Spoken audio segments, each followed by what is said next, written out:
great opportunity to give us your feedback.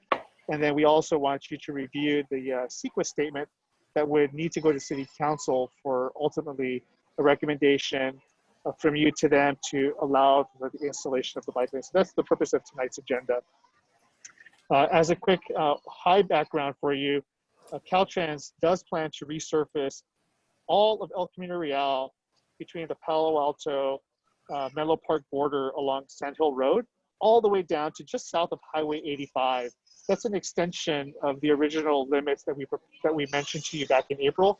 At that time, Caltrans was only planning to go up to just the 237 intersection. They've since expanded that scope to go out to just past Highway 85 to an intersection called Crestview, which is where they do their conform transition back to the existing pavement markings in the city of Menlo Park. So this is the larger corridor of the overall street resurfacing project that Caltrans has. The portion that is specific to the city of Los Altos is the portion of Los Altos within the city limits, which is at the north end, Adobe Creek, which is right at the city of Palo Alto border, down to the south, about 500 feet south of Renksdorf Avenue. And so those are the limits that we'll be speaking on tonight, and that the city of Los Altos has interest in along El Camino Real. As a quick reminder to the commission and people watching this at home or watching this for the first time, the limits of El Camino Real are within the city's right-of-way from the curb base on the east side of El Camino or on the Mountain View side. So all of the roadway proper of El Camino Real lies within the city jurisdiction of the city of Los Altos. And so as we look at recommendations, policy recommendations from this commission to the city council, it would be for policy operations changes for parking for both sides of El Camino Real within this whole section of the street. And as a quick reference, there was some original confusion regarding where the limits of Los Altos versus Mountain View were. And for a long time, the city thought it was just right down the middle of El Camino Real. We had the east or the west, and they had the east. As we researched the right-of-way, all of the right-of-way interest within El Camino Real from the curb face on the Mountain View side all the way west towards Los Altos is all within the city's interest. So even though Mountain View did some previous policy work to already approve parking removal along the east side of Mountain View, that is not within the city of Mountain View jurisdiction. That is within the city of Los Altos jurisdiction. So any policy recommendations that were made by the city of Mountain View to alter or modify the parking operations within El Camino Real between this portion of Adobe Creek just south of Renksdorf Avenue, that policy recommendation or environmental work that Mountain View does not apply or interest by Caltrans. It has to be policy recommendations from the city of Los Altos. And that's what we're here to do tonight, is to talk about the impacts and operations changes to El Camino Real within this section of the street. So as a quick reference, the 2012 Bicycle Transportation Plan, which is still the current transportation plan for the city of Los Altos, currently does not have any proposed bicycle designations along El Camino Real within that right-of-way limits that we just spoke about between Adobe Creek down to just south of Renksdorf Avenue. So that old plan does not provide any recommendations for bicycle facilities on the street. The active complete streets master plan that the city is undertaking tonight, which you're going to get an update on shortly after this presentation, recommends a major change to bicycle facilities along El Camino Real, specifically a recommendation to provide class 4 protected bike lanes on El Camino Real. And as you note there, I'll also just make a quick note that it's the same recommendation along Foothill Expressway. So we're taking a dramatic different approach towards how we want to see as a community bicycles treated within these kind of major arterial roadways within our community. And so we're recommending class 4 bike lanes as a long-term facility. But what's being recommended for this project that is under design and planned for construction by Caltrans in the summer of 2022, Caltrans would be putting in what we're going to call a Class 2B or Class 2 buffered bike lane. And you'll hear a little bit more about the different designations of types of bike facilities that are being recommended within the Complete Use Master Plan in a couple more presentations for this item. So what would happen based off of your policy recommendation, ultimately approved by the City Council, is we would ask Caltrans, as part of their resurfacing program, to install Class 2B bike lanes with this current construction project that's currently under design.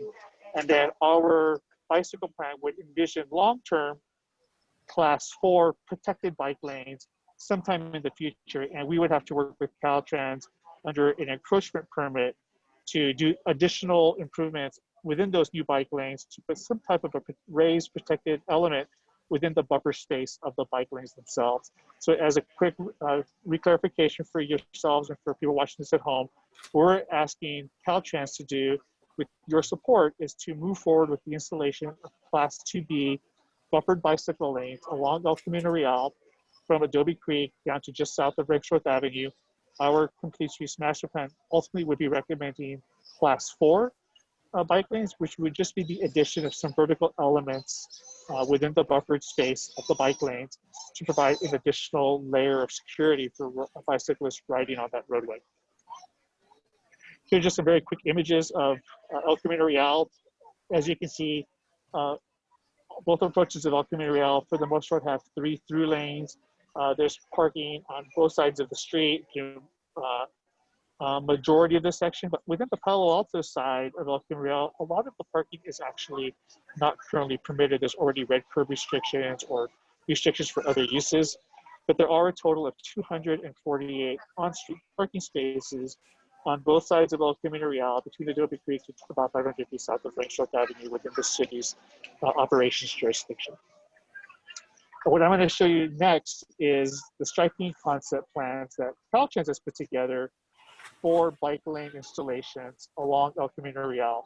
One quick note of clarification before I walk you through this is Caltrans is requiring that any city that is asking them to install bike lanes as part of their resurfacing program, they need to do 2 things, and that's why we're here with you tonight.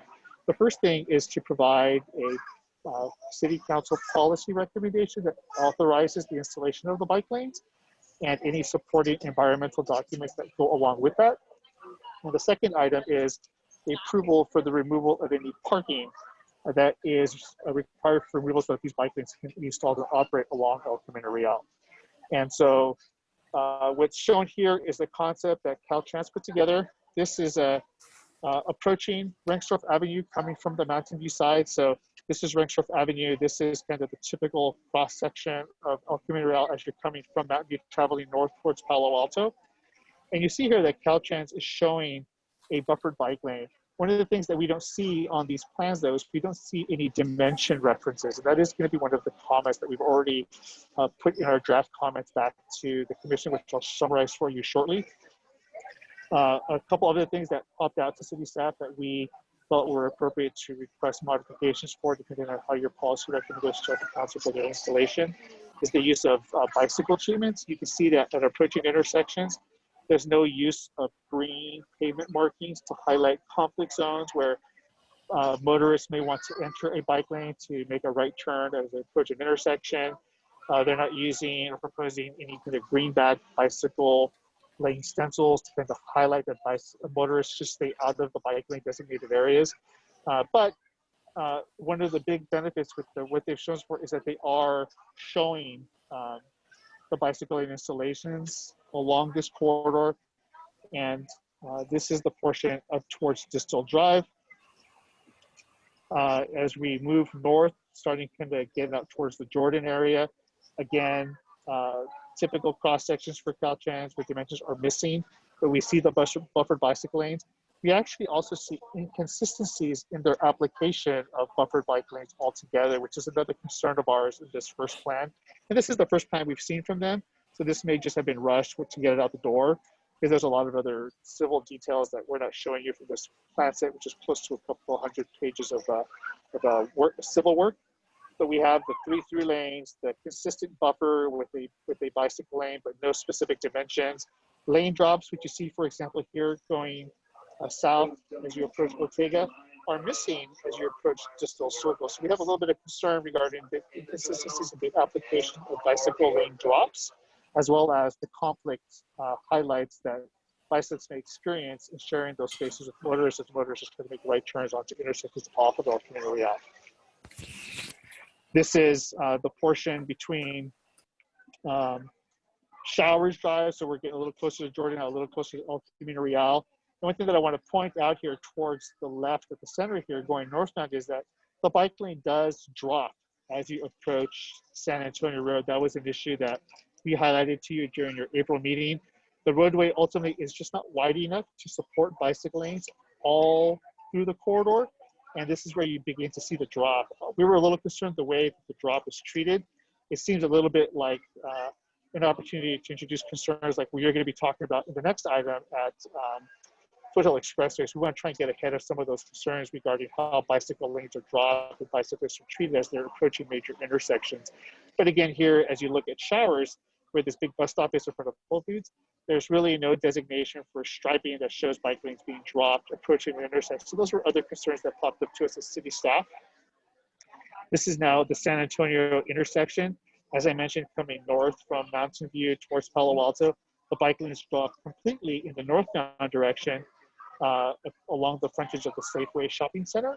But if you're coming southbound from Palo Alto towards Mountain View, the bike lane can be maintained with a buffer through most of the section, but that bike lane is dropped along the Safeway frontage and along the, I believe it's Sprouts Shopping Center, CVS Shopping Center on the opposite side.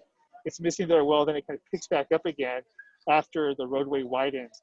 The main reason for the lane drop, bike lane drop, is because Caltrans is trying to maintain these double left turns, which are a big operations concern for Los Altos. We don't want to restrict the ability for residents and business patrons to really get into Los Altos. So that double left must be maintained, but that means that there's a sacrifice in the bike lane.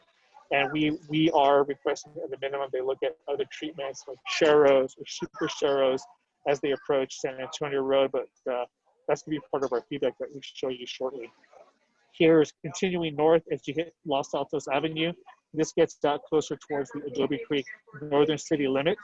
Again, 3 continuous travel lanes on both sides of the street, buffers, 2 bike lanes, but inconsistency in how that buffer is being treated as the intersections are approached.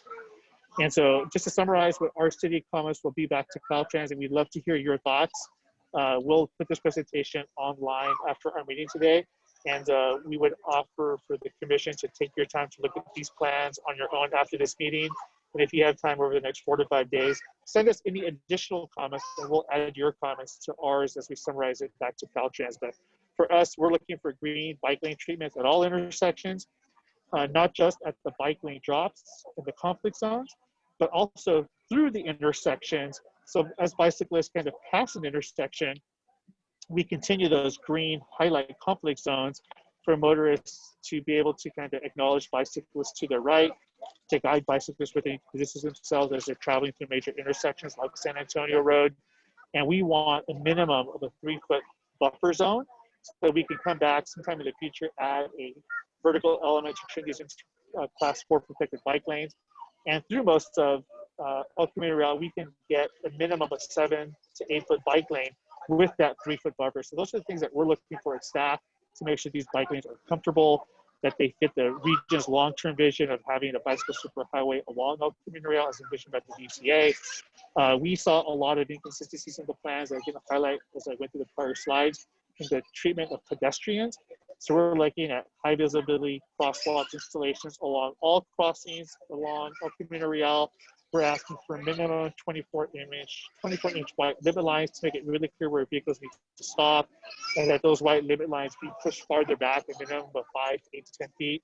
So there's a little bit of a buffer from where vehicles stop for bicycles crossing the street. And one of our big recommendations and concerns is how bicyclists continue in these bike lanes in the same space that's shared with transit stops with the VTA. So what we're looking to recommend is that at every bus stop along El Camino Real, that of high visibility red pavement markings to clearly designate those bus stops.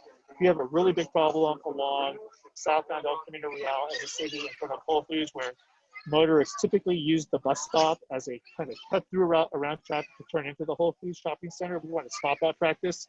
And then we also want to look at signage at all the bus stops that allow bicyclists or encourage bicyclists to exit El Camino Real to use the sidewalk as a space that they can continue on the roadway if there happens to be a bus stop in those zones. That's feedback that we also heard from the commission at your April meeting. So we're taking that feedback, we're implementing it into our comments. So again, these all just came to us for the first time last week. So that's our kind of summary of our main highlights, in addition to some kind of minor details that we'll summarize back to Caltrans. And again, for the commission, if you have any additional comments after you review the presentation on your own time in more detail, please just send that to myself or Marisa, and we'll add your comments to ours and ship that all to Caltrans sometime by the end of the week. For people watching this at home for the first time, and to re-summarize this for you again, putting in bike lanes along the Camino Rail does require the removal of parking. The bike lanes cannot fit without the parking removal. And so what we did back in the spring, this is a summary of what we shared to you at that time, and that we shared with residents during our community meeting back in June. We spent several days in the spring collecting parking occupancy data. We went out to El Camino Real and a lot of the streets that feed into El Camino Real on both the Mountain View and Los Altos sides. And we counted vehicles, we calculated how much available parking spaces on the roadway. And this is what's summarizing that data here. In the morning, on a typical weekday, you see a lot of occupancy kind of demand. So streets aren't completely fully parked, but there's a lot of cars parked on the roadway, and that's due to active construction from construction workers working in development projects on the Mountain View side of El Camino Real. So as the workday ramps up in the morning, workers are there to park on the street. But as the day continues on, that parking occupancy begins to drop. And by the evening time, there's very little cars parked along El Camino Real. I mentioned to you back in April that if the city ever wanted to consider the removal of parking along a major corridor such as El Camino Real to provide an alternative kind of solution like bike lanes for our community, there really has been no better time ever than this current environment with from the pandemic, with less cars parked on the road. So this last slide here, which shows you what typically happens in the evening, you see almost hardly any utilization of El Camino Real for parking. And so again, if we ever wanted to consider a transition from parking to bike lanes, this is probably going to be your best opportunity as a community. Give me one second while I move on. So again, we summarized all that parking information collected on the weekends and collected several times per day. And what we saw was that really, except for concentrations due to active construction from active residential development up near the Mountain View side on the Los Altos Avenue corridor, and along Del Medio Distal Circle from active residential construction in Los Altos, there really is no significant demand for on-street parking along El Camino Real. And so that is just something that we want you to keep in mind as you're thinking about a recommendation to City Council to move forward with the bike lane installation along El Camino Real. So again, at your June meeting, you asked us to solicit more input from residents, to really go out and try and solicit input from businesses. So what we did leading up to our June 23rd community meeting is we did do our typical 1,000-foot mailing radius to all parcels, both in the Los Altos and Mountain View side of El Camino Real. We actually went out and hand-delivered invitations to our community meeting to all of the businesses facing El Camino Real to try and get them to participate in our meeting. We posted out about a dozen sandwich boards highlighting our meeting on street near businesses. And so that as people were walking down the corridor or biking down the corridor, they knew the meeting was going on. And after all that outreach, we did have a good meeting. We had only about 12 people. A lot of those people were actually residents that were from the Mountain View side of El Camino Real, had about a dozen people. And all of the people that were there, with the exception of one, were really supportive of the installation of the bike lanes and the parking removal, because all the people that were there were active bicyclists that used El Camino Real for their commutes. The only meeting participant that expressed concerns regarding the removal of the parking was one business manager who worked at Zombie Run Coffee Shop.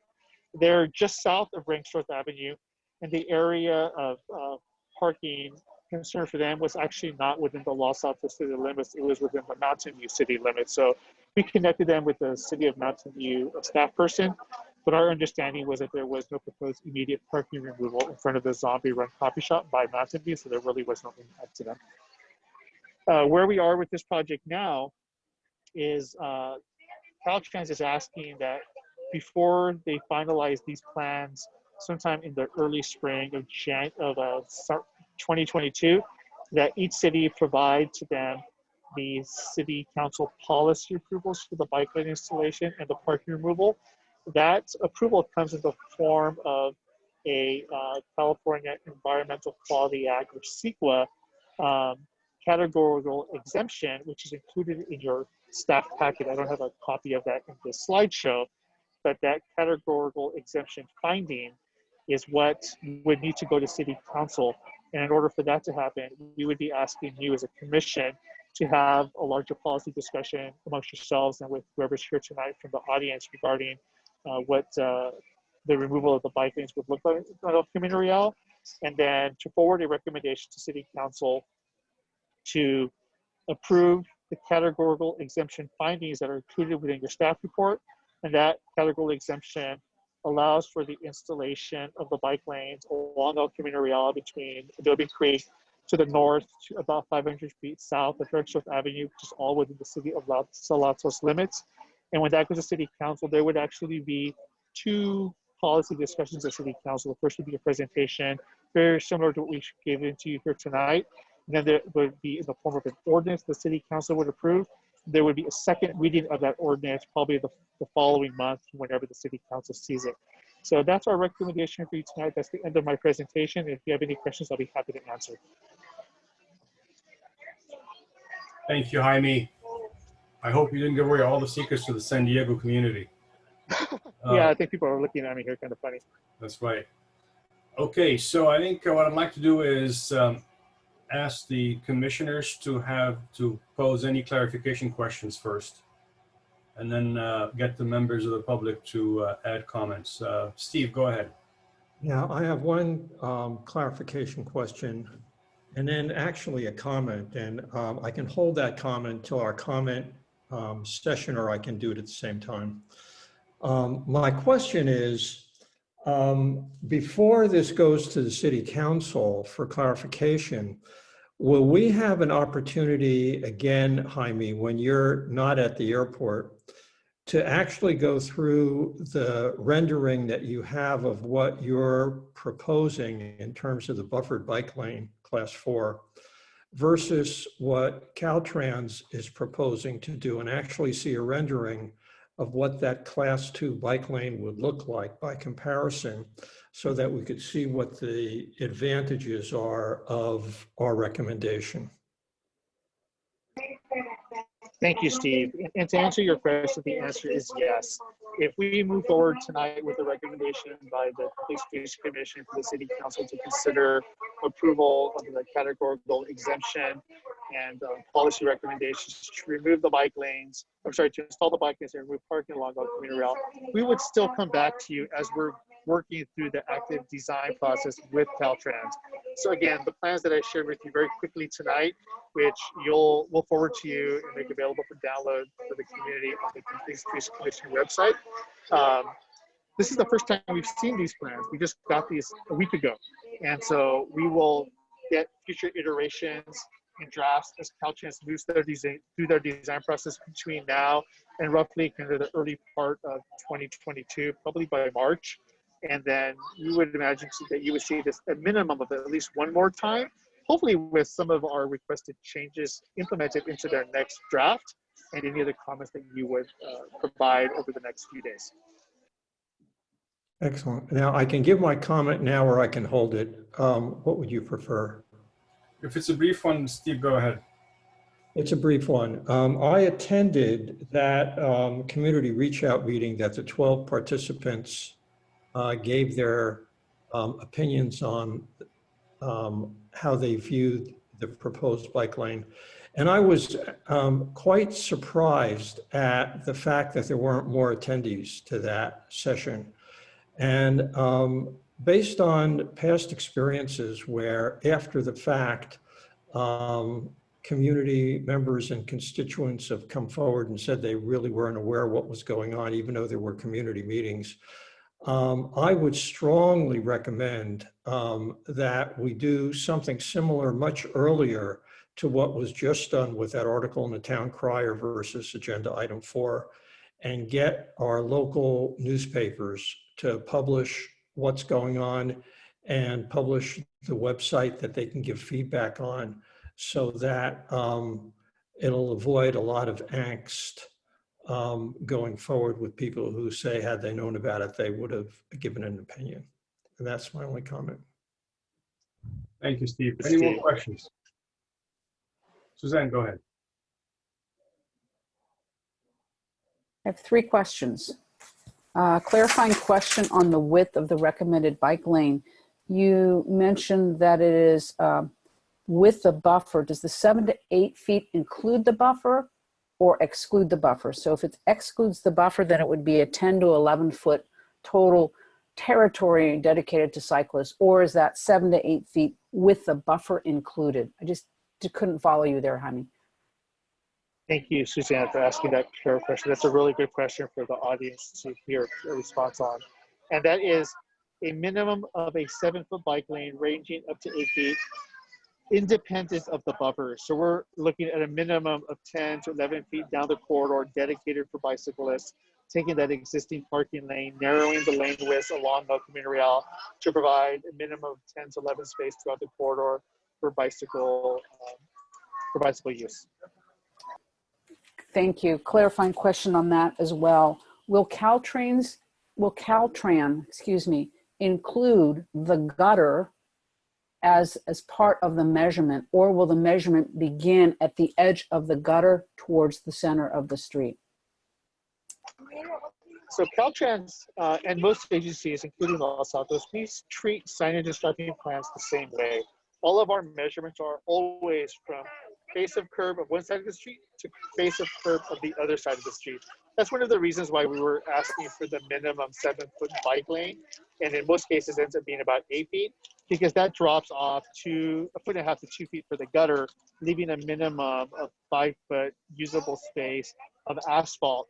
And in this case, which by the way I should add, will be very smooth asphalt for the residents. And before you ask your next question, there's one thing I did want to mention.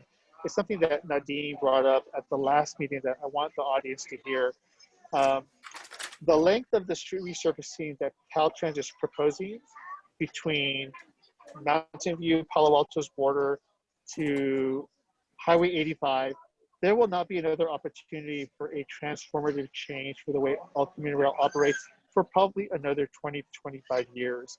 And so this is going to be our community's kind of last and best chance to try and get some type of significant change. And there's been a lot of positive change that we've seen of Caltrans's approach towards the implementation of innovation for bicycle use within our district. And we're hoping that transitions, to other cities and counties in our community. But along El Camino Real, this is our most transformative change towards bicycle use through Los Altos as a continuous corridor. Thank you. 2 more questions. One is short. Bus rapid transit, did that get torpedoed on El Camino Real? There is an existing bus rapid transit element along El Camino Real. It's more of a technology-based solution where the buses are retrofitted with equipment that communicates the traffic signals. So that's already existing in place. But there are future visions for enhanced bus rapid transit that, to my knowledge, as of this time, are on hold. Last question. I didn't quite get in the plans what happens at either terminus of this. So if we put the bike lanes in, what happens at Adobe Creek? What is Palo Alto's plan to connect to? What is Mountain View's plan to connect to at Ringstorff? Because a bike lane is only good if it connects. Thank you, Suzanne. So to the north in Palo Alto, we've been in close communications with our colleagues at the city of Palo Alto, and they are not moving forward with any immediate recommendation for any parking removal to allow bike lane installations. It is something that isn't their long-term vision, but there would not be continuous bike lanes where we would drop off at the Adobe Creek.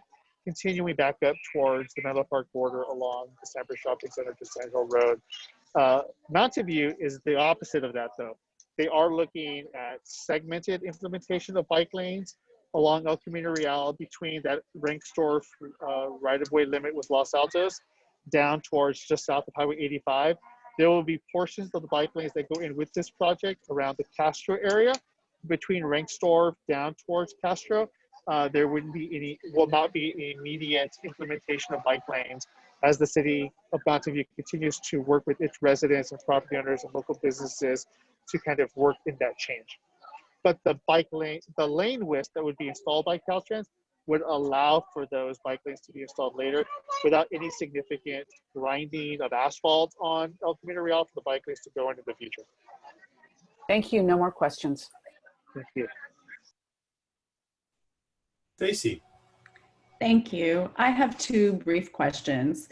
Have we received any further feedback from the businesses in the community since our last community meeting about this project? Thank you, Stacy. We have not received any emails to my knowledge. I'll let Marisa chime in after I answer that. We did, though, in preparation of tonight's meeting, we did do the same level of outreach that we did for the June community meeting. We had that same 1,000-foot mile radius, of businesses and residents along El Camino Real in both Mountain View and Los Altos. We also deployed those field sandwich boards, trying to make sure people had a chance to kind of see them as they were walking or biking down the corridor, and really focus concentration along local businesses so that people really had a chance to kind of know that we were here tonight having this discussion. And then my second question is about our neighbors, Mountain View and Palo Alto. So first of all, Mountain View, you said that they're not moving forward with parking removal on this stretch, but they are with other stretches. Do they anticipate moving forward with parking removal in this stretch? I know you said they've approved it El Camino Real wide, and in what time frame do we know? And then with respect to Palo Alto, you mentioned you're in touch with them and they're not planning parking removal now, that I heard you say it's part of their long-term vision. Are they, you said Mountain View approved parking removal in this corridor. Is Palo Alto supportive that we're removing it on that northern, in that El Camino Real? There is a bit of a stretch that's there. Are they supportive if we approve parking removal? Thank you, Stacy. That's a really good question that I want the audience to hear.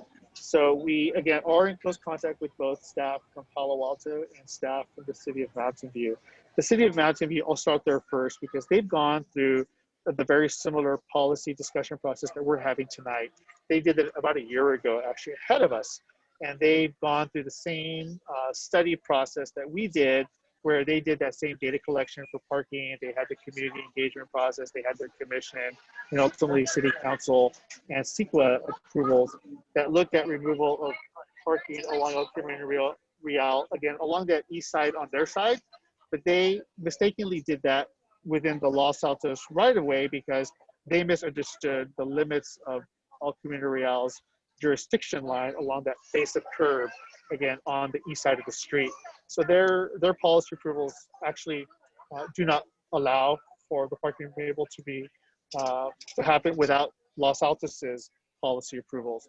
So Mountain View does plan to, over the long haul, follow through with their already approved policy recommendations to allow for parking removal to connect bicycle lane facilities. And again, north of Castro, up till Rankstorf, they have a lot of businesses that they still want to have more engagement with. And so that removal of parking and biking will eventually happen, but they are already working on bike lane installation south of the Castro area as part of this project with Caltrans. The city of Palo Alto, which does have residences and businesses that are kind of serviced along the portion of El Camino Real within the Los Altos right-of-way, specifically the area just north of Los Altos Avenue. Los Altos city staff, but not Los Altos city council, has given us kind of their support to move forward with the parking removal for bike lane installations within the portions of El Camino Real where residences use El Camino Real. that has not been a policy discussion that's taken place at the Palo Alto City Council. So from a staff level, yes, they are very supportive of us moving forward with the parking removal for the bike lane installation in Palo Alto. But there's no immediate horizon for them continuing that bike lane north into their community. Thank you, Jaime. And just to clarify for the public record, you mean Los Altos staff has been in touch with Palo Alto staff, and Palo Alto staff has said they're good with parking removal in that area should Los Altos go forward? Oh yeah, and I don't want to put words in the staff of Palo Alto. The Palo Alto staff is definitely supportive of us moving forward with our recommendations to remove parking. But again, it isn't a policy recommendation that's within their jurisdiction to say yay or nay on. They're supportive of our efforts to remove parking at a staff level, but not policy City Council of Palo Alto. Okay, thank you, Steve. I think, Tom, I saw your hand go up. Yeah, quick question. I mean, in the previous meeting, there was some concerns about the Whole Foods, the bus stop and the bicycle lanes there, and I just wonder if that had been addressed at all, and if not, if it will be. Thank you, Tom. So it's really in our comments. So if you recall, in our April meeting, we shared with you the conceptual plan line drawing that we put together for what we thought would be at least a starting vision for biking facilities along El Camino Real. And our plan also was immune on how do we address this issue of bus stops and bicycle complex along the Whole Foods frontage. And so we did share our feedback, which also included feedback from the commission and our community from our April meeting.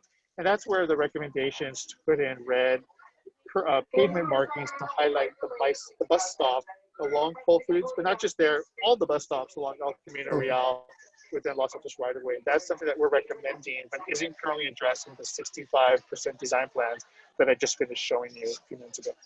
Okay, cool. Thank you. Any more questions from the commission?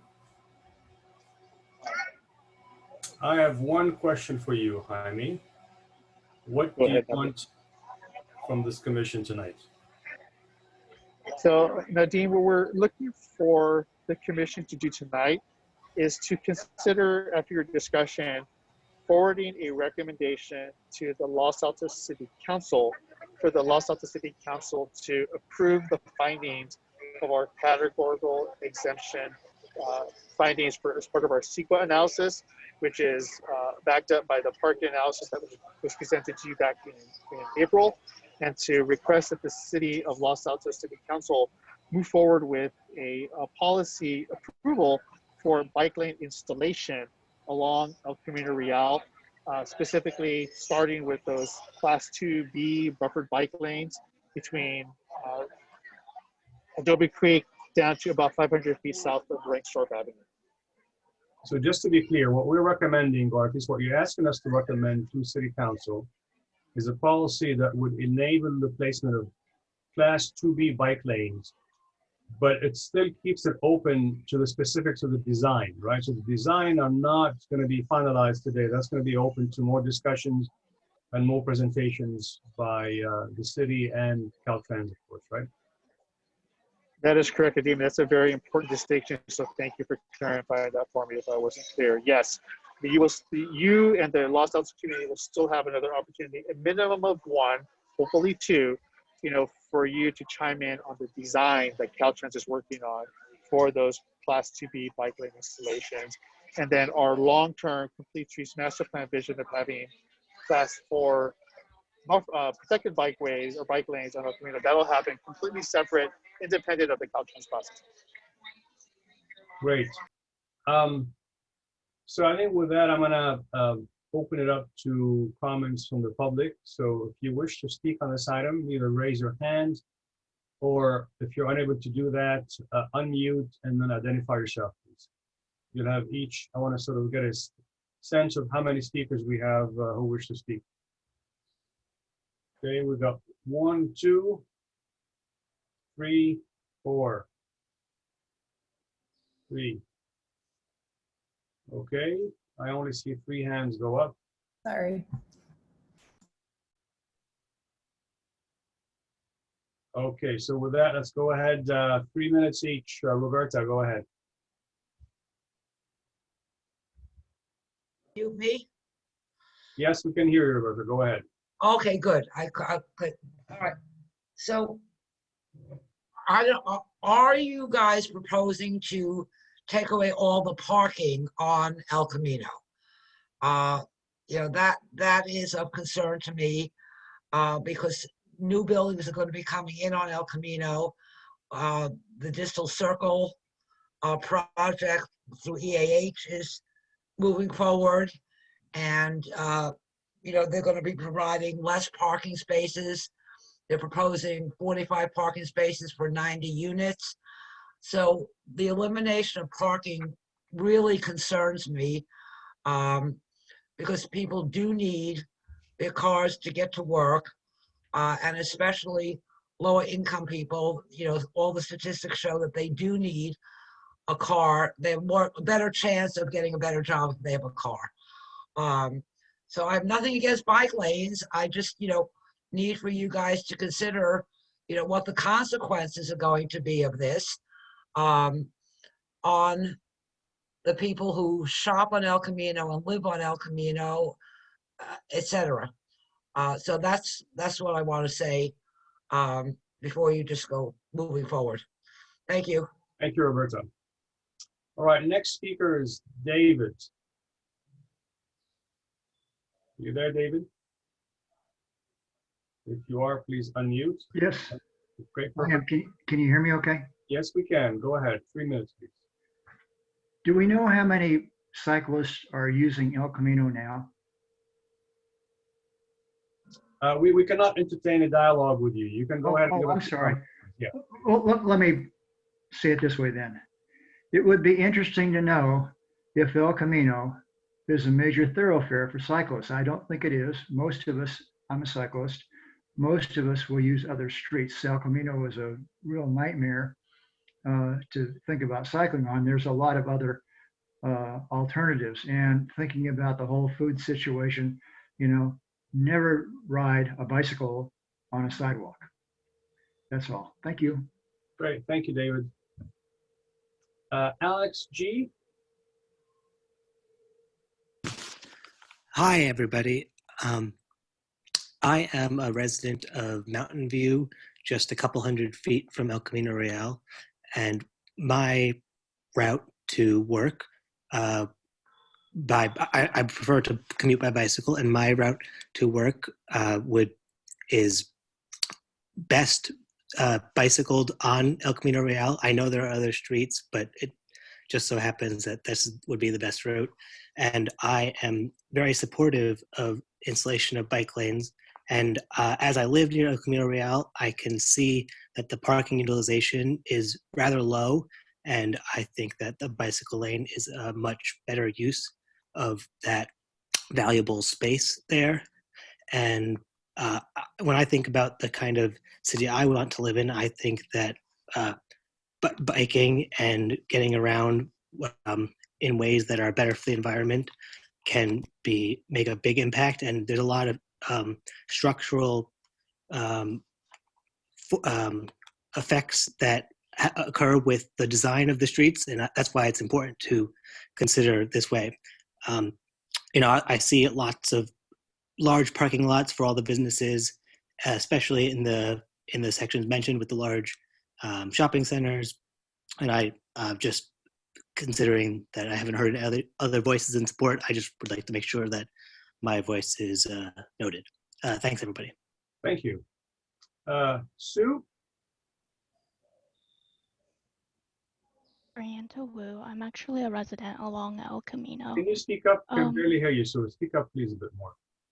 Hello, my name is Surianta Wu. I'm a resident along El Camino. I'm actually in Palo Alto, but I'm a regular commuter and I work in the local area. I wanted to second what the previous speaker said, and that I heavily commute along El Camino to get between workplace, to get between school.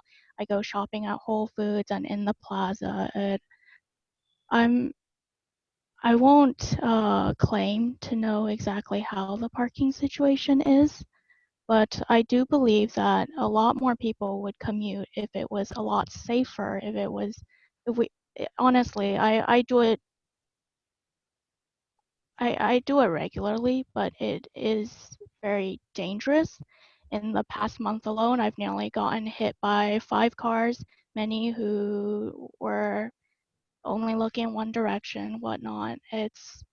I I believe a lot of people would not recommend biking along El Camino, and it's actually actively discouraged because of the current situation of biking along it. So just wanted to put that in there. Thank you, everyone. Thank you. If you've spoken already, can you please take down your raised hand feature? Great. Any more members of the public who wish to speak on this item? Chris?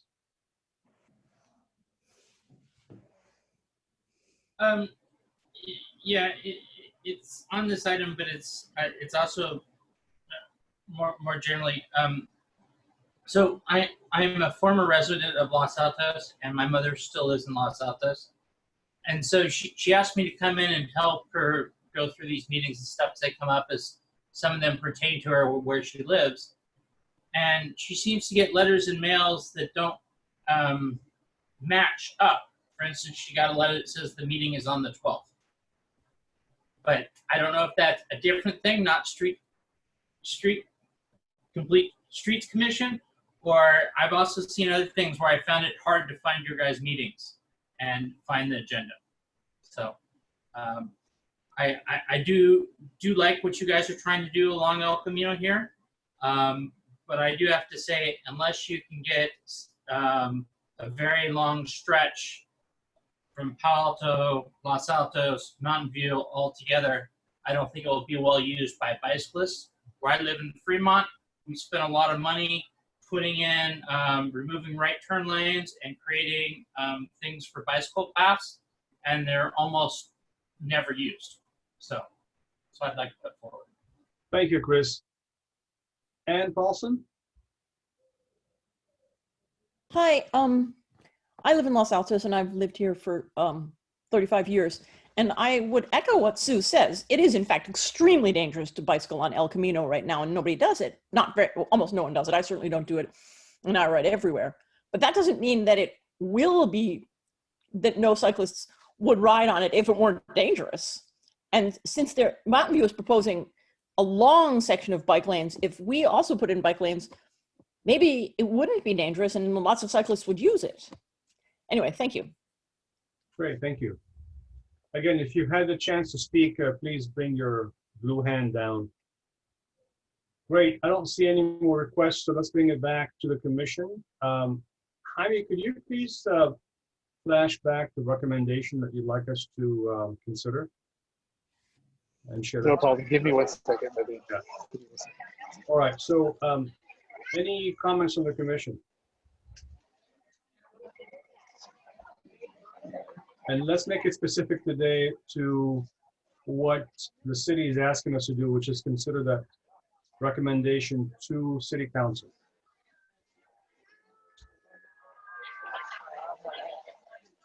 Thank you, Jaime.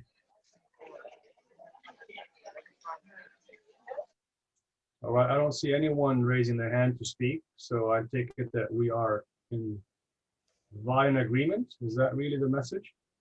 Virtual message? I have comments not on this recommendation, but on the overall plan that I will forward to Jaime and copy yourself, Nadine. Thank you. If it's design limited, let's bring it for future discussion. Suresh, go ahead. I just had a request.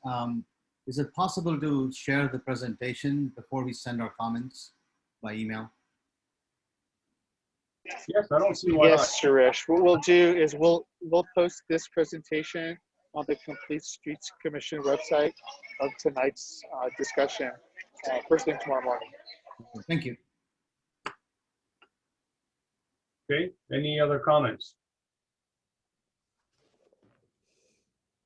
All right, I don't see any comments. So do I see, or can I solicit a motion on this?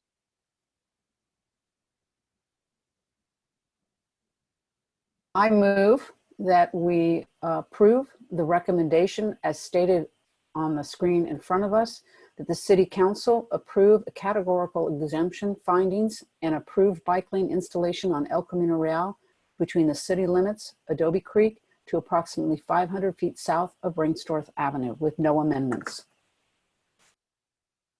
Okay, any input or modifications or comments on that motion? All right, is there a second? I'll second that. All right, we have a motion from Commissioner Ambiel, seconded by Commissioner Yang. Let's start with a roll call here with the names of Commissioner Vice Chair of Energy. Yes. All right, Commissioner Ambiel. Oh, you, yep. Yeah. Commissioner Yang, Yes. Commissioner Venkatraman, Yes. Commissioner Schneidner, Yes. Commissioner Katz, Yes.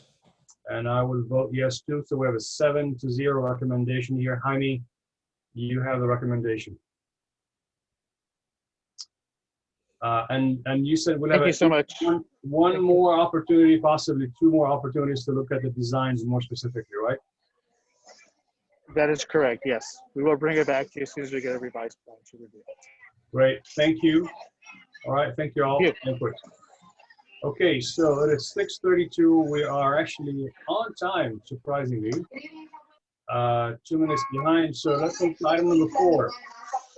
Chair, this is Jaime again. I apologize. Chair, I apologize, but I know that I'm going to be leaving our boarding, my plane in about 20 minutes.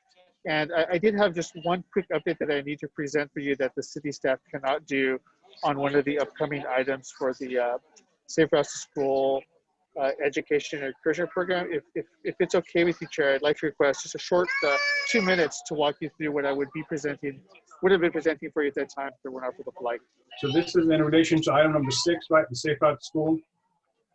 Yes, and we don't want to change the order. I just want to provide an update on the portion that is specific to what I need to give you. Go ahead. So I'm going to go ahead and share my screen one more time.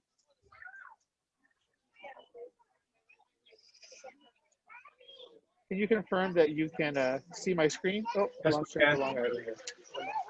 I want to share Safari. I want to share.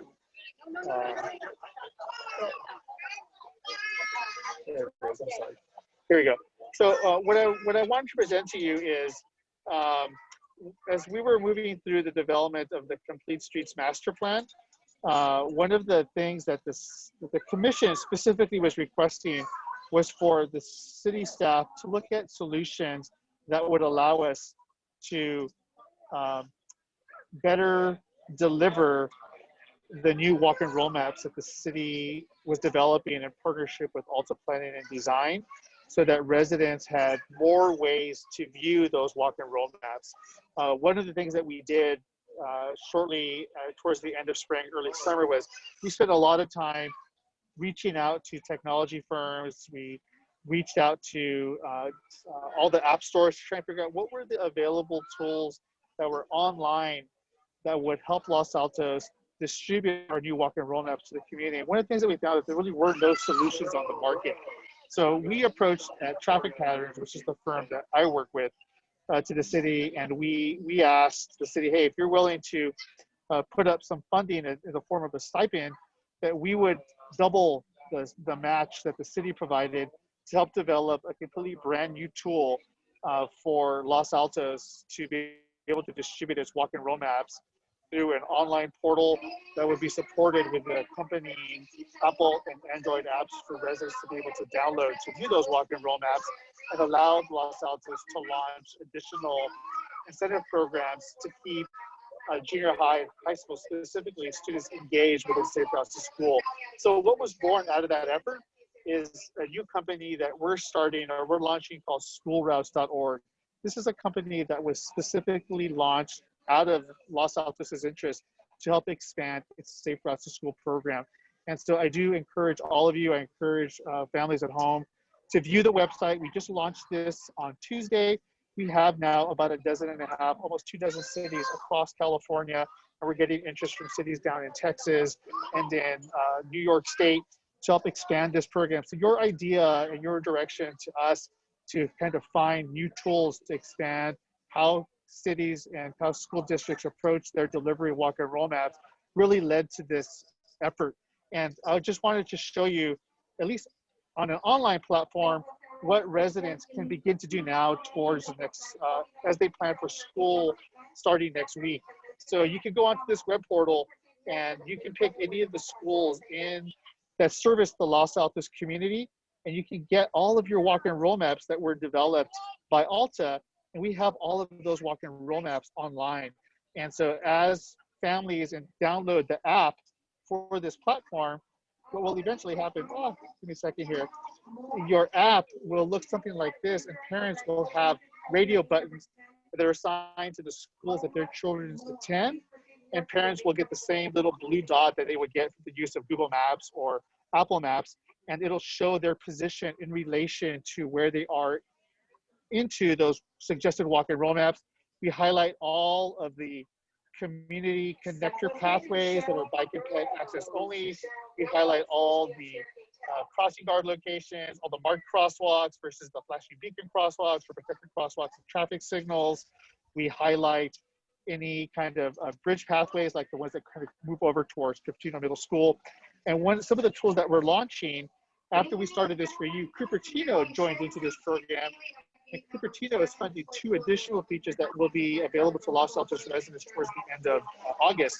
Specifically, we're going to allow the tool for families to be able to drop a pin on the map so that they can invite other families to walk to school with them at a junior or elementary school level, to create bike train programs, to create walking school bus programs that do not need to be managed by the city staff or managed by the school districts. That is a huge change in the approach towards how communities can implement those types of programs. We're empowering residents to download the apps, use the web portal to do those things on their own. And then we're also going to give Los Altos city staff, and if the city so chooses, give school staff, administrative staff, the option to send out one-way messages to app users to highlight additional community meetings, to highlight new bike facilities or safe routes to school programs within the community.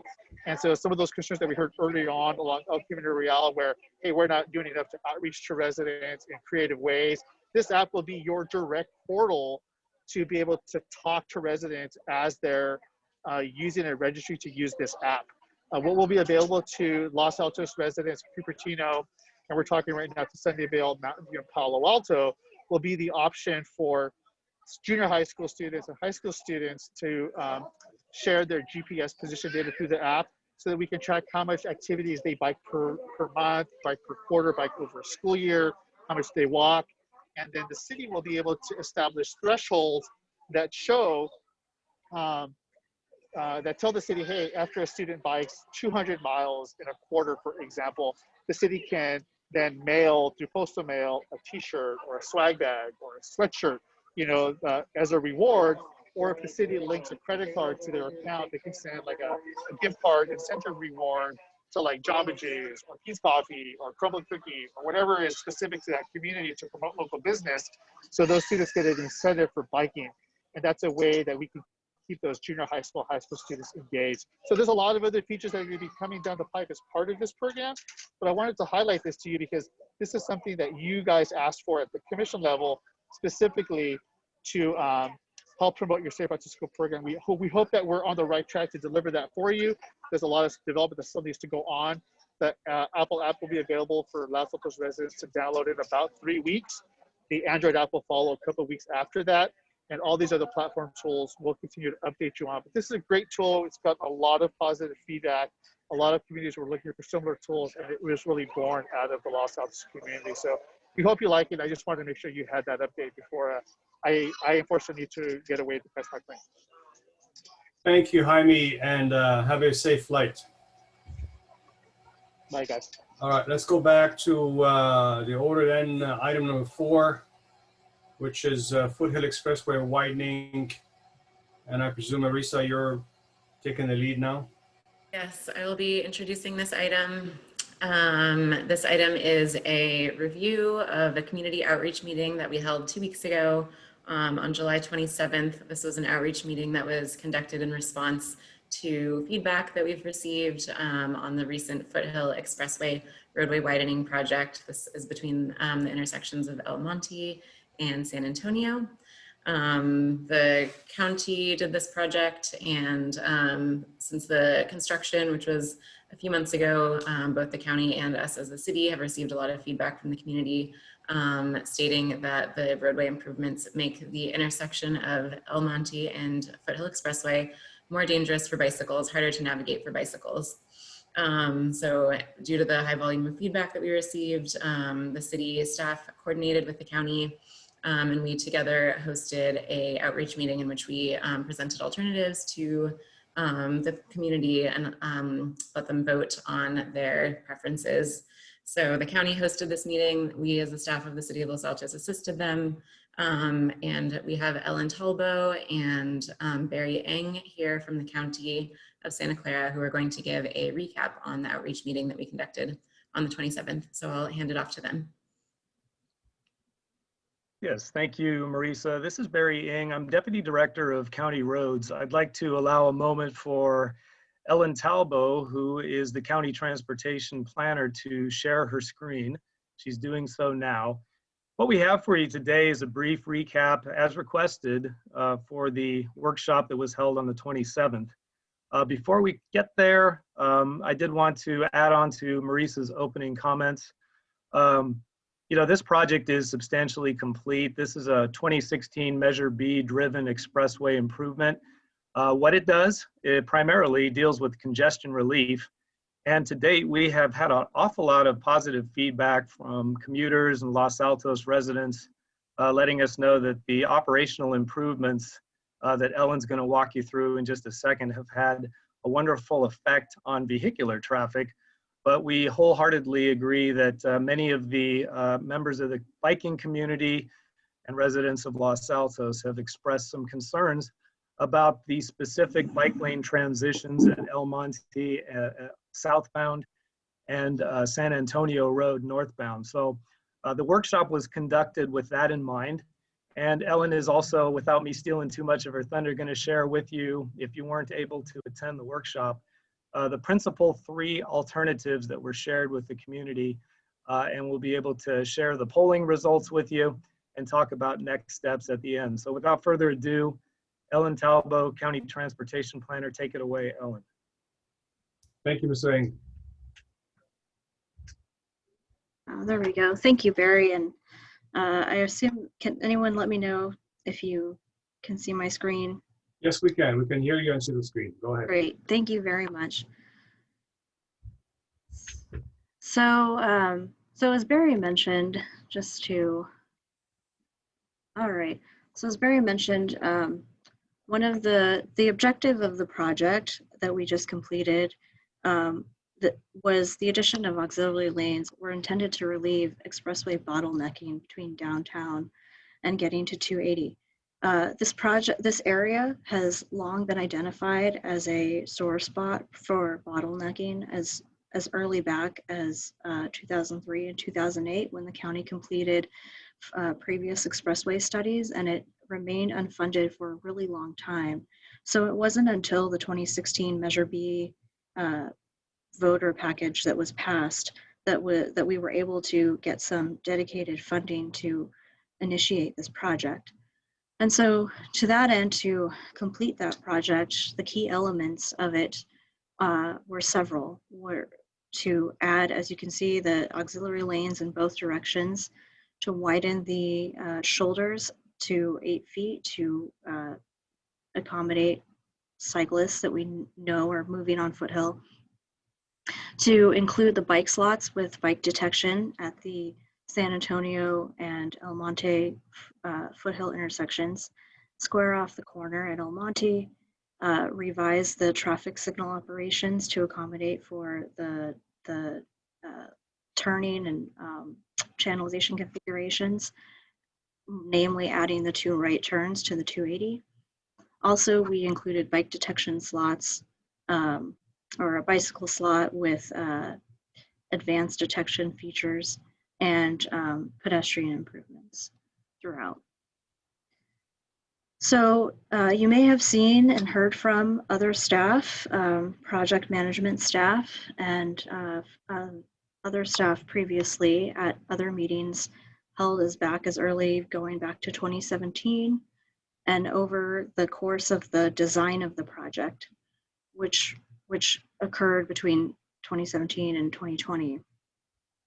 And so this is just a summary to recap where you might have seen or come across the project before. So at our recent workshop, in response to the feedback that we heard and received emails about, we came up with 3 alternatives, and we developed the alternatives. We looked at a lot of examples of what other places were doing. And so alternative 1, as you can see, proposed a series of gap sharrows or striping sharrows into the gap transition area between the right turn and the through lanes. Now in the graphic, you're seeing a single right turn, and so this is just depicting the idea. It's not depicting the exact environment that's out there, but the idea that there could be sharrows to communicate to the motorist and the cyclist that there is a transition area. This is actually implemented currently in San Jose, parts of San Francisco, and also in Cupertino. You may see treatments like this. And in some areas, even in San Jose or Cupertino, even the sharrows, you might even see them with green paint, green backing behind them. So that was one. The second alternative is wide skip striping. And so actually this is, we see this in parts of Mountain View. This is common in Mountain View, and also in Davis, California. There are roads that implement this, but essentially the idea that providing wide striping, transition striping across the whole travel way, so that it's clearly marked for motorists and cyclists that there is a transition zone to that they both need to share the space between.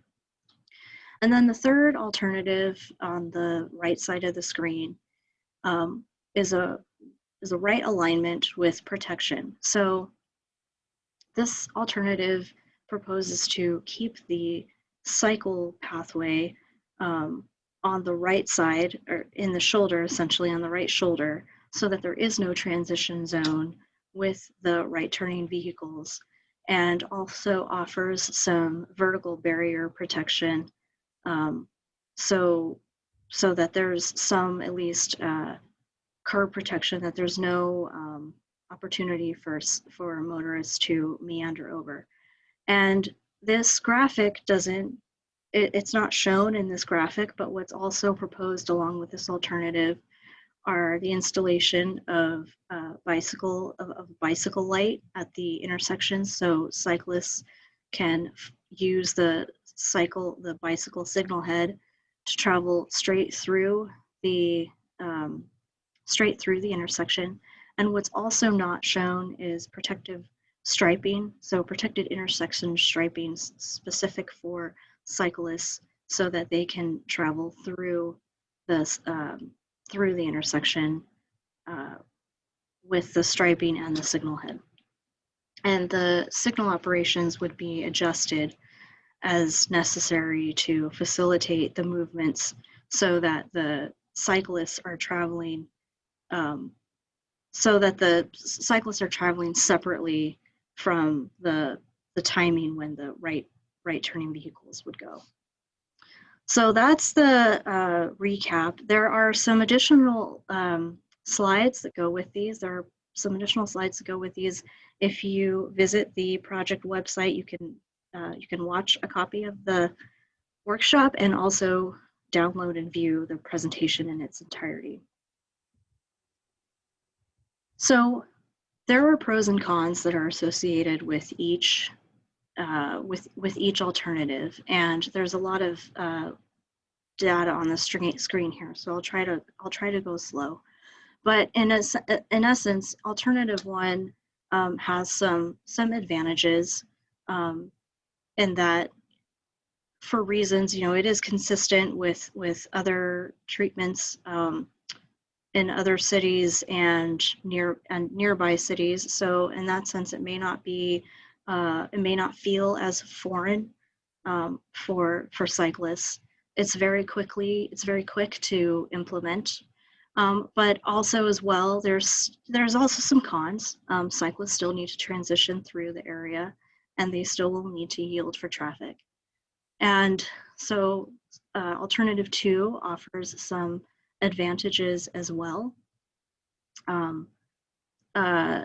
It's also implemented in Mountain View, which is nearby, so it also may not feel foreign to cyclists. You may be familiar and therefore more comfortable with that type of treatment.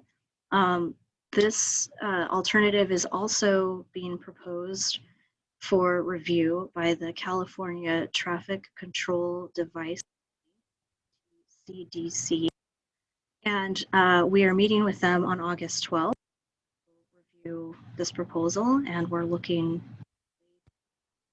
their approval so that if approved, then it could be implemented relatively easily.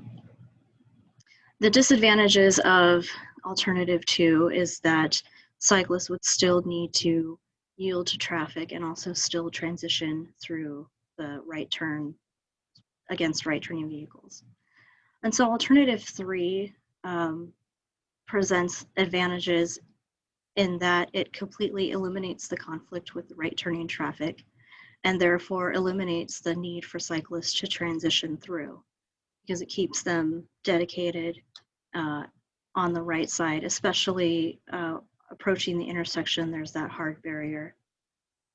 Also, it also offers the signal display at the intersection, and the cyclist movement is protected at the intersection through the protected striping that would be implemented. The disadvantages, if any, are there would be some minor delays for motorists related to the revisions that would happen to the signal phasing, and the construction could take a little bit longer than it could take plus or minus 2 months for the county to start implementing due to the amount of that we would need to refine design with this alternative, but it could still be implemented. So this is just a summary of the pros and cons. At the end of the workshop, we took a workshop poll and we asked the attendees if they had a preference for any of the options. And the result is the following. So nobody liked alternative 1. That's not surprising. There's the Sharrows are that may or may not be surprising to you. I won't go on more. The favored, or I guess the majority of the workshop tended to favor alternative 2, which is the wide skip striping. And there was some discussion held among the attendees, and I think if I could say, one of the bigger points for me that I took away is that it became apparent at the workshop that even among the users that use Foothill Expressway, that are comfortable and willing to use Foothill Expressway, there's different comfort levels and experience levels even among the experienced cyclists. And so it makes it challenging for us in that way to accommodate everybody's needs, wishes, and desires, but also implementing the basics of safety. So I just want to say that, but also there was attention to, and there was discussion about larger, broader issues of bicycle usage on of bicycle riding on Foothill Expressway, and that has been communicated to the county for many years.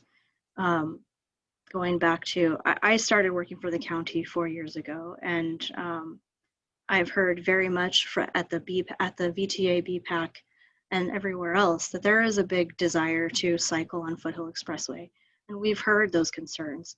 And for that reason, I'm going to segue into something a little bit different from the project, but related. But for that reason, that is why the county is now undertaking a countywide bicycle and pedestrian plan. The county hasn't had a bicycle and pedestrian plan at all. So this is a new venture for us. But in this process, it's really important. It's really important that we hear from you with broader issues of what's going on with Foothill Expressway, because while while the objective of this project was to solve a bottlenecking problem with some accommodation for cyclists, there is a larger vision and goal for Foothill Expressway of how to best accommodate cyclists, and especially now with interest in creating a bike superhighway on Foothill Expressway. But we're not going to be able to do that through this project alone. There needs to be some comprehensive planning and looking at a broader impacts to especially the downtown community or the downtown area. Certain types of improvements may shove traffic back into the downtown area, and that's something that the business district has to weigh in on. Many of those smaller businesses are at this time, their business model runs on a curbside model, and so is it fair to shove traffic in, on those smaller streets? That's just an example. I don't want to get into the weeds, but my point being that there are many implications to looking at a broader vision for Foothill Expressway, and so that is why we are doing the bike and pedestrian plan. And so, if you go to the activesantaclaracounty.org website, there's an interactive map where you can continue to comment on not just this location, but other areas, other intersections of Foothill Expressway where the county needs to pay attention to. And not only that, but our expressway system as a whole and our county road system as a whole. So, okay, so back to the project. That is where I will conclude, and I'll hand it back to Marissa for any closing comments. Thank you, Ellen, so much. And thank you, Barry, for being here and for presenting to us and giving us that summary. As far as next steps for the commission, the purpose of this item was simply to receive the update. If you have any comments you'd like to share, we can listen to those as well. Great, thank you. Thank you, Alan, and thank you, Barry, for coming tonight and sharing with us your findings and the new thinking. Really appreciate that. So I'm going to actually ask the commissioners for any clarification questions to Ellen. Suzanne, go ahead. Yes, thank you so much for the presentation. I have a clarification question on option 3, where you segmented and segregated the cyclists off to the right-hand side using bollards. What happens through the intersection, especially when the green light is on? Are cars permitted to turn right? Do cyclists need to wait? What is the movement of a cyclist approaching that intersection when the light is green? That is a good question. Okay, so the graphic does not show everything. Correct. Right.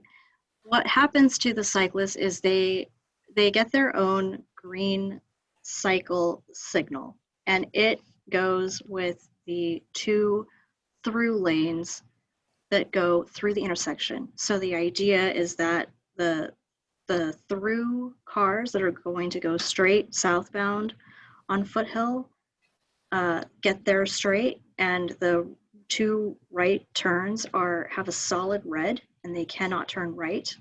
And the cyclists get their green cycle headlights so that they can proceed through. And then there's a phase for the right turning vehicles at which the cycle head is red, and the cyclists cannot go on the red cycle, and then the 2 right turns go on their right green arrow. So the idea is that the cyclists do not ever go with the right turns ever. The right turns go separately, and the green cyclists and the through lanes go together. So just for clarification for myself and the benefit of others, this would be a change in the cycle of the light and how it works today, correct? That's correct. It would be a change in the signal phasing, yes. What would prevent a cyclist from observing that the right lane is moving through and them merging to the left to join the traffic? Yeah, that question did come up. This is Barry again, Mr. Chair, if you'll allow me to add some please go ahead. Comments to this as well. That did come up in the workshop, and several of the experienced riders expressed that they would do exactly that. They would transition onto that leftmost solid white line toward the through lanes outside the double rights, and would go with the traffic flow simply because they didn't want to wait for a full cycle to come back to the green bike signal. And so that was one of the challenges with alternative 3 that was expressed, is that for the experienced riders who want to act like a vehicle and move on an expressway the way you would like to move on an expressway in a vehicle, they would do just that and wouldn't take advantage of the relatively more secure bollard restricted area to the right. And my comment on that would be, you may end up with a confusing hybrid blend of both happening at the same time, which could yield some rather interesting and unpopular results. Did you collect data from Silicon Valley Bike Coalition on the number of cyclists that use Foothill Expressway, particularly on Bike to Work Day? Are you aware of that data count that's been happening for over 20 years? I will say that, so we did collect bicycle data and user data in the fall, in the last month. So we are aware of the usage, which is higher than we are aware of the numbers of cyclists that are using the expressway, which is higher on Foothill than any other expressway. And so I have seen Bike to Work data. We did not look at it specific to this location, but I know that the numbers would only be higher on Bike to Work Day than what we observed from what we collected in the last few weeks. No other questions. Thank you. Other questions? Steve, go ahead. Yeah, I have a couple of clarifying questions. One is, I thought, by the way, that your presentation, Ellen, was really well done and very clear. And the answers to the last questions were terrific in clarifying how that would work. What I don't quite understand is on alternative 2, how the light sequencing works if there are a whole line of cars in both lanes turning right, and a cyclist, and let's say that they're backed up before the light changes beyond where the green stripes are. How does the light sequencing work? Or is there no light sequencing that distinguishes between cyclists and motorists? That's a good question. So with alternative 2, the signal phasing would be the signal phasing that is out there today. However, I want to caveat that because with alternative 2, there would be some refinement in the design, and we would also take a look at the signal phasing. So there may be some minor changes, but I don't want to speak on behalf of the traffic side. Just you know, I don't want to speak on their behalf just yet. But for the most part, to answer your question, it would be the signal phasing that is out there today. So in effect, the cyclists would have to kind of use their own judgment in weaving between the cars that are turning right. If there were a lot of cars there in that particular area, or they'd have to choose to move to the left in advance of that green striping. That is true, and that's why the striping is intended to be wide, so that it's clearly communicated to motorists, particularly ahead of time and visibly, that there is some interface there with a cyclist. One of the comments and requests that we actually wasn't just one, it was was a couple. It was brought up a couple times, but was the ask to the county that, hey, extending the length of the striping so that it's placed further, I guess it would be further north on Foothill, so that there's more time for the cyclists and more visible to let them be able to choose when to meander over. And so that is something we can definitely take a look at. So the last question I have is actually a judgment question that I'm going to ask you, because you've studied these alternatives a lot more than certainly I have. So I would consider myself a competent cyclist, and even though I'm getting significantly up there in years, I still bike on Foothill Expressway, and I feel very safe biking north from Edith Avenue. I feel not so safe when I bike south from Edith, past San Antonio and El Monte. A lot of my peers that are my age transitioning to motorized assist bicycles. And so they can go a lot farther than I can go and a lot faster. And if you look at our group or families that are competent cyclists like we are, but not advanced cyclists, which of these three alternatives would you believe would be the best alternative for that class of cyclist? That is a good question. Right, that's a good question, and that also gets to the challenge of trying to accommodate for cyclists on the expressways, because at what point do you draw, where do you make the determination about what is, how safety best serves the advanced cyclist versus the maybe comfortable but not so advanced? I think that to squarely answer your question, I think that alternative 3 provides, because it provides some protection at the intersection, that while it may not be as preferable for the advanced cyclist who's clipped in and wants to stay clipped in and wants its continuous way and can quickly maneuver, alternative 3 asks that type of cyclist to slow down. However, for the reasons and factors that you just listed about less advanced or your physical limitations or whatnot, alternative 3 speaks to that cyclist. It is also the type of improvement, I would say, that it also fits better in terms of implementation, can be fits better and integrates better into a broader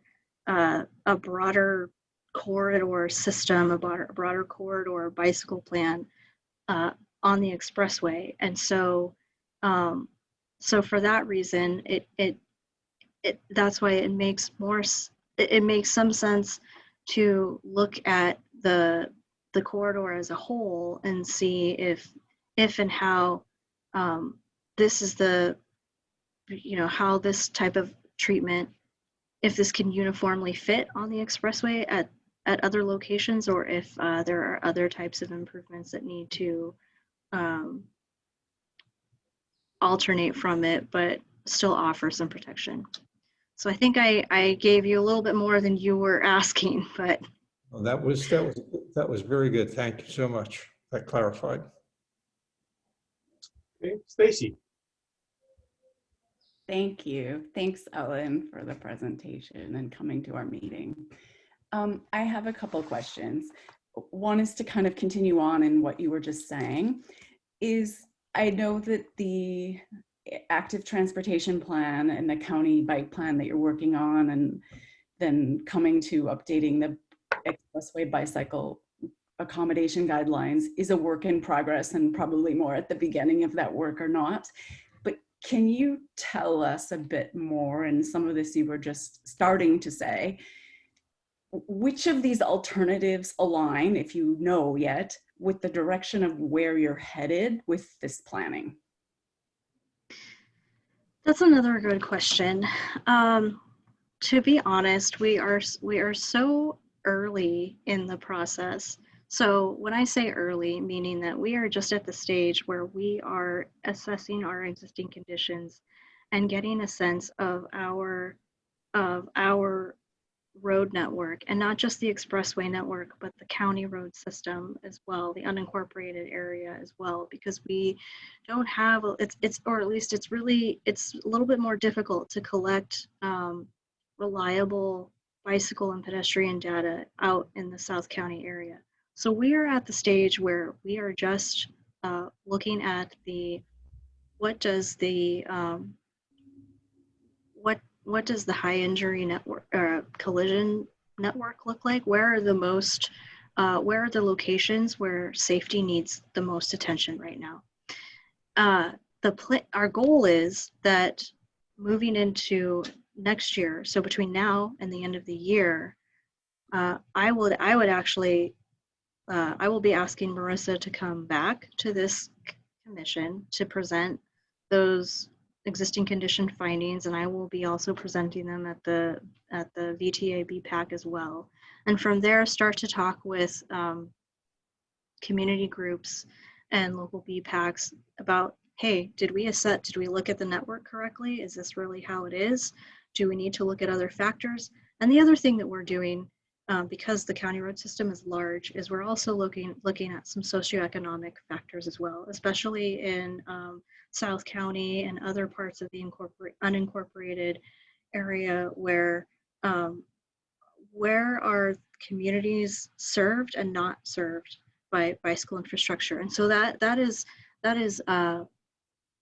much larger than what these three alternatives are at. So in short, to shortly answer your question, we're not at the point where I can say that any one of these alternatives or which one best aligns with anything yet. When we complete a big chunk of our outreach by the end of the year, then we will have a draft network to present and take back to the community and ask, hey, is this the current, this is the future planned network? Did we get it right?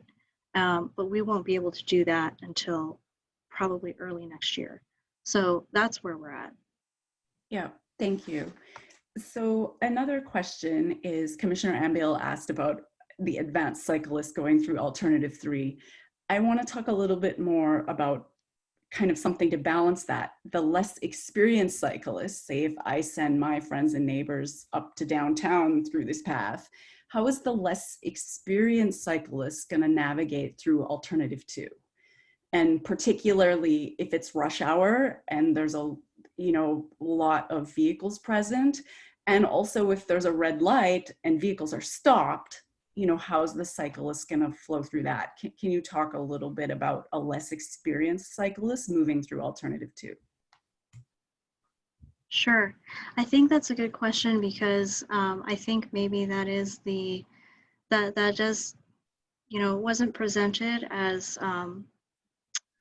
it's not shown here on the screen as any kind of advantage or disadvantage, but maybe that is something that you may see as a disadvantage for a less experienced cyclist, is that you would have to kind of, you'd have to get some information or some education somewhere about what, you know, how to best feel comfortable meandering through that situation. And so that can be done through various hosts of programming and safety education and bicycle education, which is currently offered through many avenues, including our public health department. But I think you're hitting the point that is maybe a disadvantage or a limitation in one sense of the alternative, is that it doesn't if you're a less experienced cyclist and you've never seen this kind of striping before and you've never ridden an expressway before, you may feel inclined to hug the shoulder and travel slowly or travel at your own risk or comfort level. Yeah. Yeah, and if I can add on to that one as well, Mr. Chair and Commissioner Banerjee, that came up in the workshop as well. And also in a very recent, we're continuing to take emails even after the workshop with suggestions. And we have a suggestion that slightly modifies alternative 2, and it's more than we could show in this slide, but it includes, for not so much for the less experienced bicyclist, but any bicyclist as an option. They don't have to merge to the left and go to the bike slot. They can stay on the right shoulder. And the recent proposal through email that was made by, I believe, somebody that was on the call or maybe on the call now, Tom Shope, suggested perhaps that we could have sharrows continue along the shoulder and lead a bicyclist to the intersection as if they were a pedestrian, and then use the pedestrian cycle of the signal to safely cross in any direction that they would like. So that is an open alternative for the very inexperienced or less experienced bicyclist.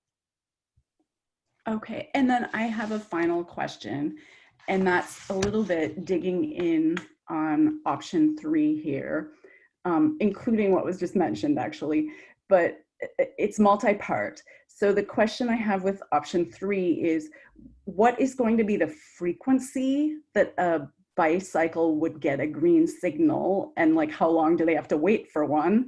And what would be I mean, I'm assuming the duration will give them ample time to go through, but what is the frequency, and how, you know, how long are they hanging out for one? And then the second part of that is for the people turning right and they disobey no right turn on red at the intersection there. And I know this frequently happens at the expressway intersections in Los Altos when we have no right turn on red posted, cars turn right. So how would we mitigate that with alternative 3? And then have we done any analysis, because it would be changing the signal timing to put in alternative 3, about how that impacts LOS? I know we're in a world of VMT, but we're still looking at LOS here in Los Altos as well. So how would that impact the vehicles who then may get backed up while they're waiting for the cyclists to go through? And then is there space to accommodate a regular cyclist and an e-bike? And then the final part of that is what you just said, is if we're treating the cyclist as a quote unquote pedestrian there is no pedestrians there. So and if we're talking about inexperienced cyclists, if we're gonna ask them to cross the intersection as a pedestrian, then we would need to safely lead them up to that. So I'm saying if we're going with alternative 2 and we're giving the less experienced cyclists an alternative 3 option, we need to give them a path, not just some, you know, sharrows and say, oh, you're suddenly a pedestrian on the expressway that doesn't allow pedestrians. So sorry, that was a lot of stuff thrown in that last one, but I'd appreciate your comments on that. Sure. Yeah, I'm going to try to break this apart. So the first part of your question about what is the frequency of the through movement of the right side alignment there. So this is the challenge of this is the challenge of the expressways. The intersections are large, and as such, they they move high volumes. They move a lot of cars. And so that means that the green time on each leg of the intersection has a dedicated, amount of time to it. And so adding the green time for the cyclists, now they would still get to go with the green, but as to, it may not feel frequent for a cyclist that's sitting at the intersection waiting for their next green cycle light to go, because each leg of the intersection has to get through its phase. So, and that's because the intersection is quite large, and it's also moving 2 right turns of traffic there. So that's what I would offer to that. As to how do you address right turning vehicles that may want to turn illegally right? It would be an illegal movement for them to turn right on red, and that is the case at other locations, at other I forget the term, right controlled. That is the case where right turns on red are illegal everywhere, and so, at other locations. And so local enforcement, that's where local enforcement plays a role. The third part of your question about, sorry, what was the third part of your question, Stacey? LOS. Oh, thank you. That's a great question. So what have we looked at LOS, and what is the LOS? And so we know that schools will be starting soon. We don't know what traffic will resume back to COVID or pre-COVID levels or whatever. It seems like traffic is ongoing. It's out there, but there has been a slight uptick, and with rising cases, we don't know. What I'm saying is that after school starts, we expect to see some changes in traffic. We expect to see some changes in traffic just as the pandemic continues. So, and also that I mentioned this at the workshop too, that alternative 1, 2, and 3, they're all new to the county. There aren't any locations elsewhere in the county where we have implemented any of these improvements before. And so this is also something new for us, where we will need to be, and we will be monitoring and collecting data on movements where we haven't looked before, and also we haven't had a bicycle light installed anywhere before. So that's a new those are new signal, those are new delays or whatnot, or new movements or changes in the cycle phasing that needs to be looked at. And so my point is that yes, we have looked at LOS to the extent that we can accommodate any and all of these alternatives, but we will need to be continuing to monitor the LOS as we will likely encounter some increases in traffic that will change the LOS there. Thank you. I think you had some other. Yeah, I'm gonna actually get more commissioners to participate in the question. Cindy, Suresh, Tom.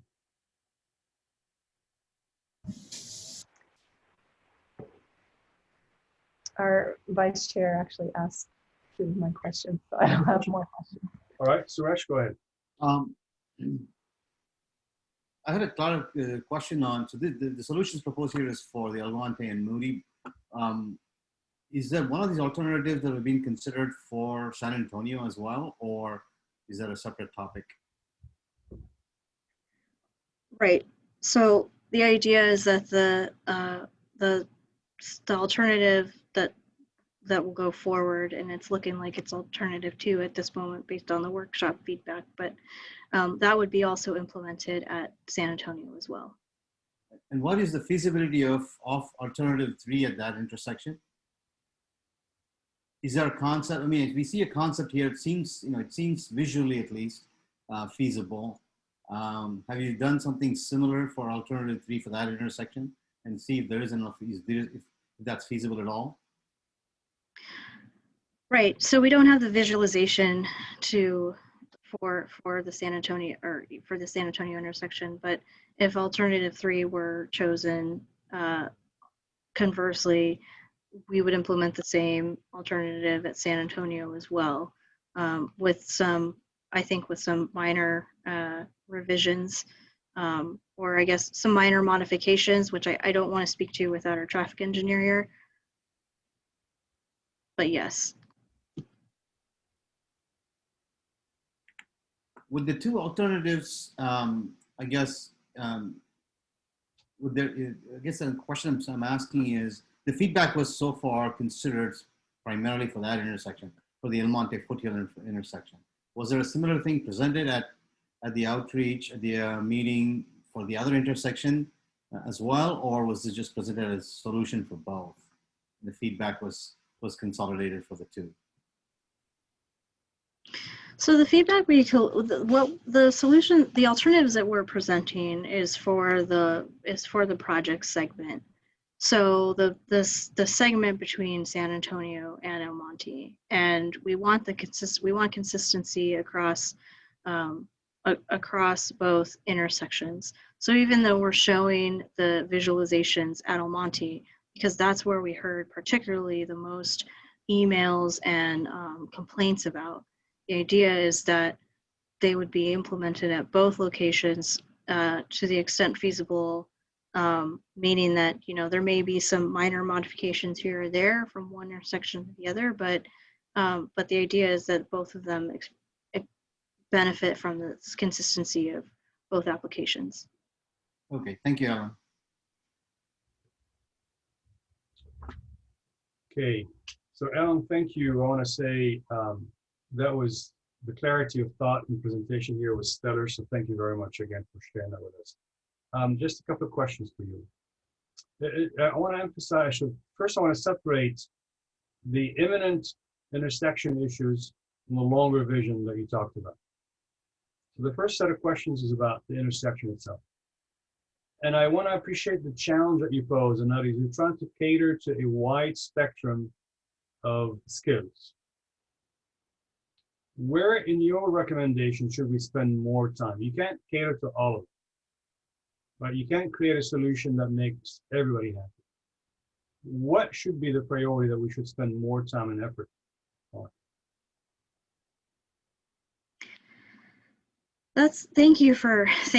That is a good question. I would offer this. The feedback that we heard from the workshop, I think, favored alternative 2, because the cyclist that is out there on Foothill is the cyclist that is comfortable and that wants to be comfortable having flexibility and timing to maneuver at their level. And from what I see, this tends to be maybe what you might consider the more advanced cyclist.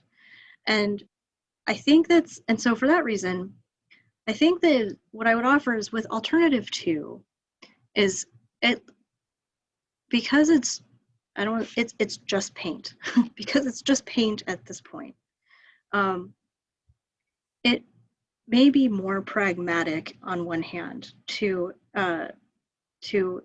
you can put paint out and then see what happens with the phasing, see if the phasing needs to be adjusted, see what the volumes look like after school starts, see what the volumes look like just throughout the pandemic and whatnot, if people go to work, don't go to work. But there's flexibility to respond accordingly when there's just paint out there. Whereas once you put in the protective barrier, and then there's still going to be people that don't like it, or vehicles that don't like it either.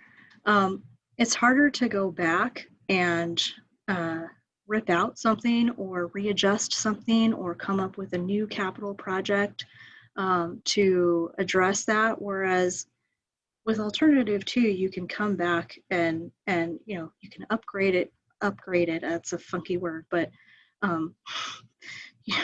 we can look at shifting the lanes and whatnot to accommodate the barrier with alternative 3. With alternative 3, once you put it out there, then we have to go and relook at shifting lanes, and that's a whole, that takes a lot of effort and constructability. So I guess I would offer that if it really is important to for the people that are really going to be out there most frequently, and if that is the advanced cyclist that wants the flexibility to maneuver, then alternative 2 may be more pragmatic for both the county and the city, and even the cyclist community, the cycling community out there, because it allows all of us to kind of assess the problem or assess the condition as it's happening and respond with future adjustments and improvements along the way. Great. So that's what I would offer. Yeah, that's fantastic. So what I'm hearing you say is, look, we don't have a complete solution yet. Let's put something in place that we think might work in the short term, but continue monitoring it and assessing it over time so we can make some adjustments as needed. Great. So how can we then, going forward, assume we go with option 2, how do we monitor the intersection? How do we monitor the safety and the traffic and the cyclists and all the skill sets? What mechanisms can we put in place to collect that data in a manner that is convincing over time? Sure. So I would work with, what I would like to do, and what I will be talking to our traffic engineering staff about is doing just that, is collecting data regularly, collecting cyclist data and pedestrian data, looking at various points of the day at, what does the peak hour even look like anymore with people working from home, and what does weekend traffic look like? Because my experience with Foothill, even though my experience with Foothill is that there's not a lot of 6 a.m. on a Saturday. You might have a lot of cyclists out there and not a lot of cars, but it's still important to collect the data and the movement of those cyclists that are out there riding, because those are users that are out there. That's data. That's data for us that's useful. Great, thank you. I cycle and I drive on Foothill very frequently, so I'm gonna highly recommend that you send your crew and your engineers on their bicycles and have them cycle up and down the expressway. I think that would be very insightful if they don't do it already. So the second question is really about the vision, and I guess the elephant in the room is about the whole delineate but not designate. How do we address that, I guess, in that new vision initiative that you're putting in place? Exactly. So that is why we are taking on this plan, because we have lived with the delineate but not designate policy for a long time, and we recognize that that's just not what's happening out there. It does not reflect, to some communities, it doesn't reflect community values. It doesn't reflect the usage. And so that is why we're trying to look at, okay, so this plan is a holistic look at the expressway system, yes, the county network, yes. And for Foothill, what can we do with Foothill? From when we did we did some outreach in 2014, when we were working on the county was working on our circulation mobility element, and also an update to our expressway plan. And some of the feedback that we heard back then is left turns across Foothill for cyclists. There were some locations where crossing certain driveways, which are quite wide, and getting to the shopping center some cyclists wanted some better treatments around that. And so that is feedback that we have been collecting all the while. So what I'm asking from the community now is on that on activesantaclaracounty.org, there's an interactive map where you can click and draw and note particular locations that are problematic, where the county needs to pay attention, or where there's visibility issues, or wherever there are, what you're picking up on the expressway, whatever your concerns are, that's what we want to see on this map. And the idea is to take the data back and start to come up with a comprehensive corridor solution for cyclists along Foothill. Now, in some cases, it's challenging where you have streets with very short right-ons to, they function like a freeway ramp, and it's a very short ramp. And those are the most challenging locations to get at, because what might be safe for the lesser advanced cyclists, might slow down the advanced cyclists, and also might slow down vehicles. It's a challenging thing to look at, but that's what we want to do with the plan. And also on top of that, we know that VTA is interested in this bike superhighway, and that also will require the county and the community and the VTA to come up with a vision for that, and agree on some shared values for that vision, because it's going to be difficult to implement something that is very fast and smooth moving for the cyclist and doesn't have a lot of interruption on a network that is designed to move a lot of traffic, and intersections are very large. So there will be some discussion there, but that's what the plan is intended to do. If you have one ask from this community, what would it be? What would you like us to do for you? I think that, well, thank you for being proactive and voicing your comments to us, your emails. We have heard, I know that I know that there are not happy users all the time. So I recognize that. And it's difficult, but hearing from you and at least letting us know, continuing to let us know that there are areas that are like this, that are just not going to fly, or this is just not safe. This is county, you need to really, you're not listening to us or whatnot. That is, I think that lets us know, hey, there's really something that we need to pay attention to here. Great, thank you, Alan. I'm going to actually have the members of the public chime in here. We've got, I see 5 hands up. This is your chance, 6 hands up. So I'm going to actually give 2 minutes each max. We're going to start with Chris. I presume, Chris, your hand is up for this new item, not from the previous item. Yes, it was up for this item. I just did it really earlier. Okay. So I look at this intersection was just redesigned a few years ago. When I went back and looked on Bing, it had a representation of the intersection, I think from 2014, where there was a big cement divider that the people turned to the right to. And then on Google, it has during the construction.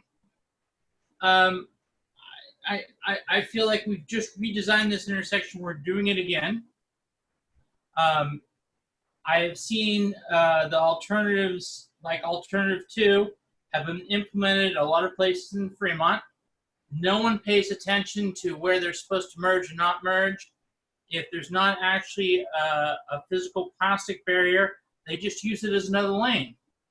And Fremont has had 2 cyclist deaths this year, which exceeds their normal of 0. So I think you guys need to come up with a plan that works for everyone. Alternative 3, I think, allows the cyclists that normally cycle, they're allowed to use the left, move to the left and use the lane because nothing stops them from driving in traffic. So I think by adopting alternative 3, you allow the people that are cyclists and are advanced cyclists to move over and go straight.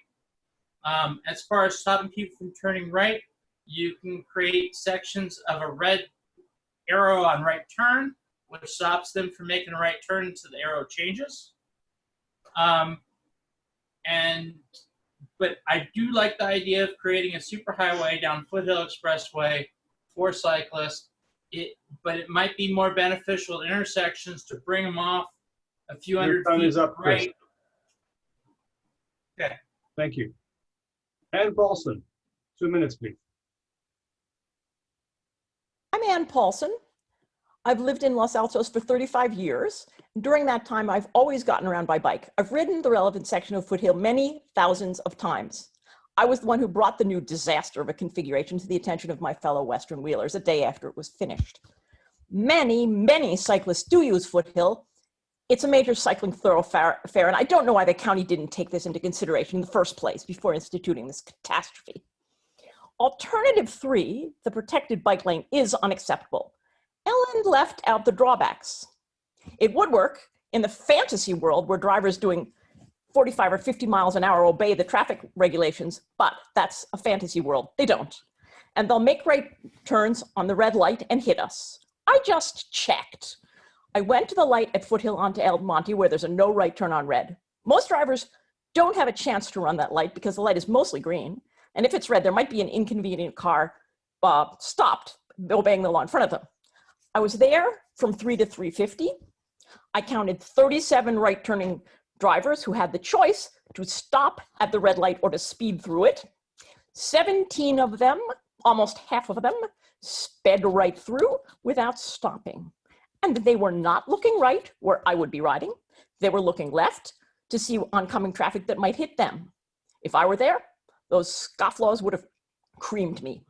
The proposed protected bike lanes would provide no protection, none. It would be a death trap. Give us back what we had. We didn't used to have to merge at all when we were proceeding south from San Antonio through El Monte. We just went straight. This is what we should have again. Give us a bike lane to the left of right-turning cars and start it at San Antonio. Make the right-turning cars merge and let straight-through traffic, like us, not have to merge. We shouldn't have to merge to go straight. The best is the bike lane to the left of right-turning cars. The second best would be the green painted merge zone, which is not terrible. And the dangerous non-solution is the supposed protected bike lane, which is actually a cyclist death trap. Thank you for your attention. Thank you. Tony, you're next. Thank you. My name is Tony Lee. I'm a resident and recreational bicyclist and member of Western Wheelers. I was not able to attend the workshop, and I'd like to cast my vote for alternative 3. Unlike what was previously said, I feel that the unskilled cyclist is the most deserving of protection, and that alternative 3 is the best way of doing that. Thank you. Thank you. Chris Hober. Hello. I have 2 comments. The first one is on alternative 2. I'm glad the picture is up because it's a little bit deceptive. It looks like that there's a long green area, but if you look at the drawing, it's actually only 100 feet. So I want to make a clear statement. It is not possible to merge left when there's traffic going by you at 45 miles an hour within 100 feet at anywhere near rush hour. I couldn't do it at 3:30 on Saturday afternoon. So if alternative 2 goes by, it needs the following modifications. The transition zone needs to be longer. My somewhat arbitrary recommendation is 250 feet. And there needs to be green paint telling people that it's coming up, where the cyclist is shown in the picture there on the lower right. and there needs to be some green paint in the target area so that cars can see where the bicyclists are trying to go into the slot.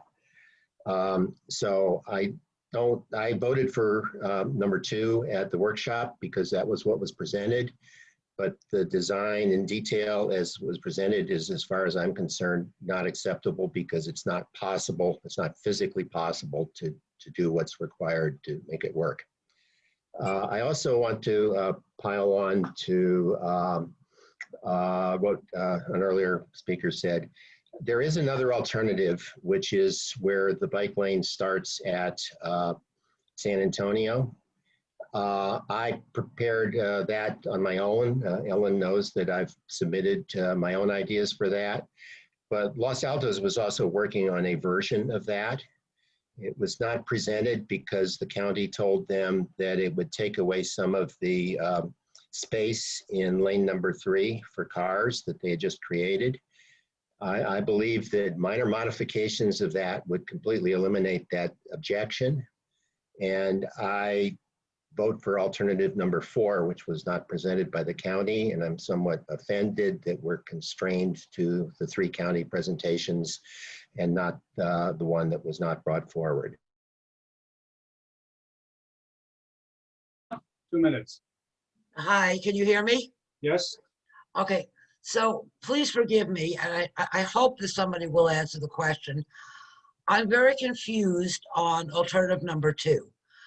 Because I can't tell if where the green paint is, if cars can go in there or not, because the white dotted lines alongside of it is open, so I'm getting a mixed message. I have a message, don't drive here because it's green, or you can drive here because it's not a solid white line. So that's very confusing to me, and I don't know if drivers will get it. And again, most of us are not cyclists, so it's important that we understand this. So could somebody please explain it to me? Great. Thank you, Roberta. Carl, next. Yes, hi. First of all, really want to express my appreciation for the county. This is a much higher level of engagement with the cyclist community than I've ever experienced before. Los Altos resident, 30 years, cycling on Foothill Expressway for 40 years. And I have never been more scared about cycling on Foothill Expressway than I am right now as I approach El Monte. You call it a transition zone, I call it a kill zone. It's really scary. I had a recent experience where, as I was trying to transition through there, I lawfully took the lane, was very clear about my intentions, moved forward in front of the car. The driver decided to be aggressive, did an aggressive swerve around me, went out into the traffic lane. The whole situation was very anxiety inducing. And again, I mean, I am somewhere between a fearless and an enthused rider, as some of the folks on the council and the commission know. And this is crazy where we are right now. So I strongly favor alternative 2. It works well many other places. Just today, I experienced it on Alpine at Highway 280. Everybody knows where they're supposed to be. The green paint makes the difference. A car slowed down to let me go where I was supposed to go before they exited onto the ramp. Folks know what to do when they see the green paint. Thank you for your time. Great. Thank you, Carl. Tom Show, 2 minutes. Thank you. Director Eng referenced me earlier. I'm the guy that sent in an alternative version of alternative 2 last night, and it didn't get into the materials. Chairman Maloof, can you let me share my screen? Is that possible? If you can do all of that within 2 minutes, yes. Ellen, can you please stop sharing? And somebody has to enable my screen sharing. You have that at the bottom. You see a green button. Yep. So your screen. You should have that. Okay. I have to let Ellen's go away first. Ellen needs to oh, is that yours? Nope. Hold on. Well, somebody else is sharing. Oh, Ellen is still sharing. Ellen, you just stop sharing at the bottom. You just go to. Okay, I stopped it. Yeah, great. Thanks, Kaku. All right. Tom, go Okay. ahead. You have 2 minutes, yeah.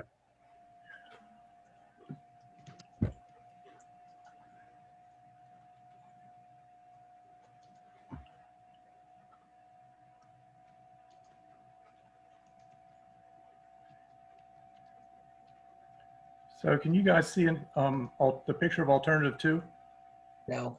We see your screen. We don't see a picture of the alternative 2. We see a screen. Okay, now we do. Yeah. Okay, so this is alternative 2 that the county showed, and I agree with what Roberta said. These wide stripes in the broken lane, I think, are confusing to a lot of drivers.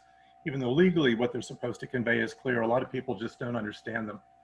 My proposal is this.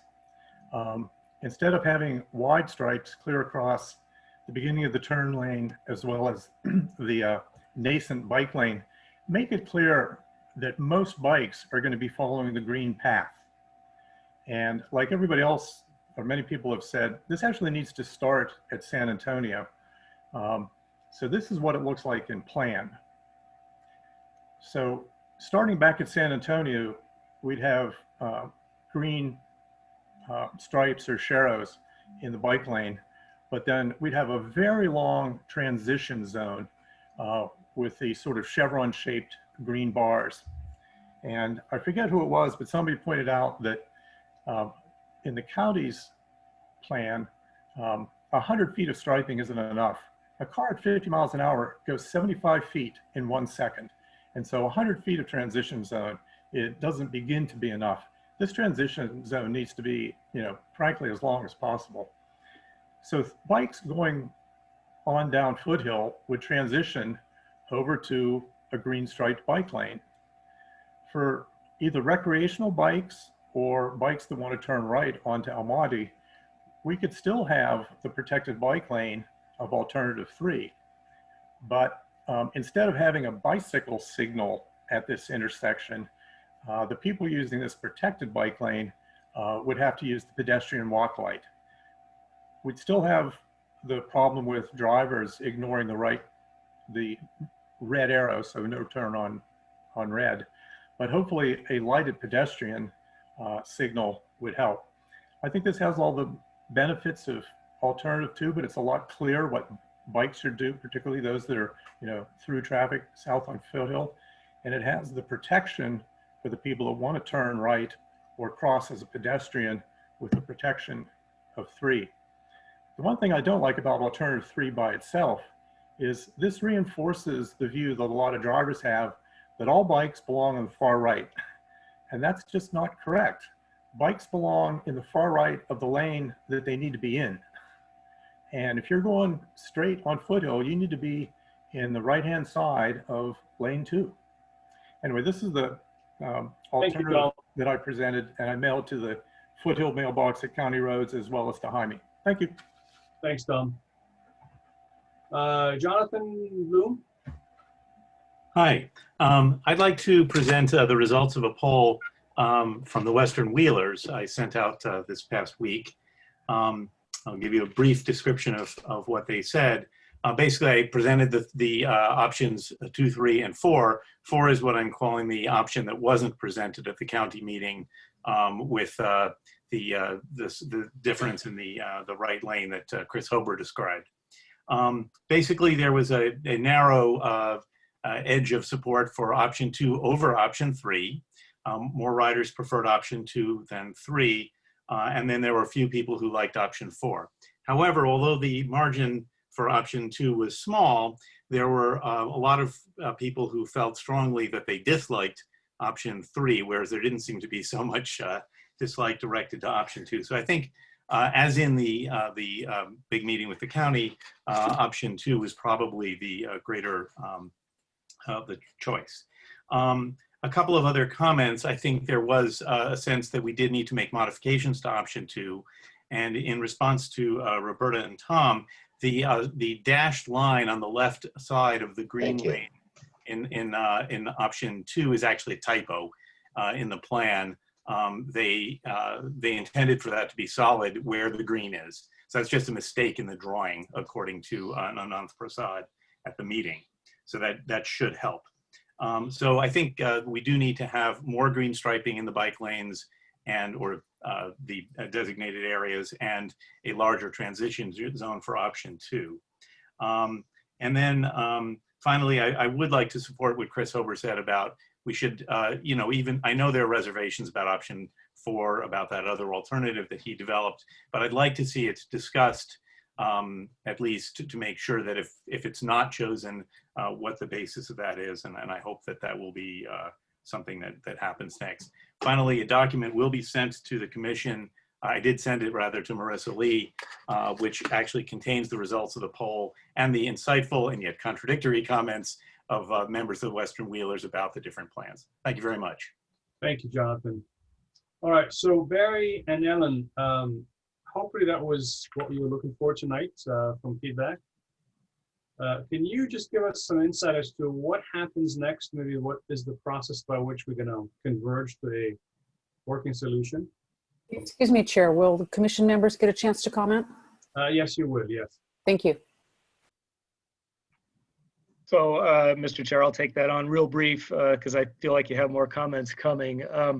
So as Ellen mentioned, with respect to alternative 2, which seems to be the front runner in the poll from the workshop, as well as the Western Wheelers poll that Jonathan just presented, it's kind of our sense as well, in collaboration with the city of Los Altos. You know, we're listening to everything, and we will continue to do that up to the point of what I'll say is implementation. But the next milestone is on August 12th, where Anath Prasad, our county traffic engineer, is going to make that presentation to the Caltrans committee that approves geometrics and striping designs. And so we'll share option 2 because it's the only tool in the toolkit that isn't already approved. Although the people are citing already implemented there, it's not quite exactly like our expressway and the trapped 2 right lanes that turn right onto El Monte. So we've got that issue to get approval for.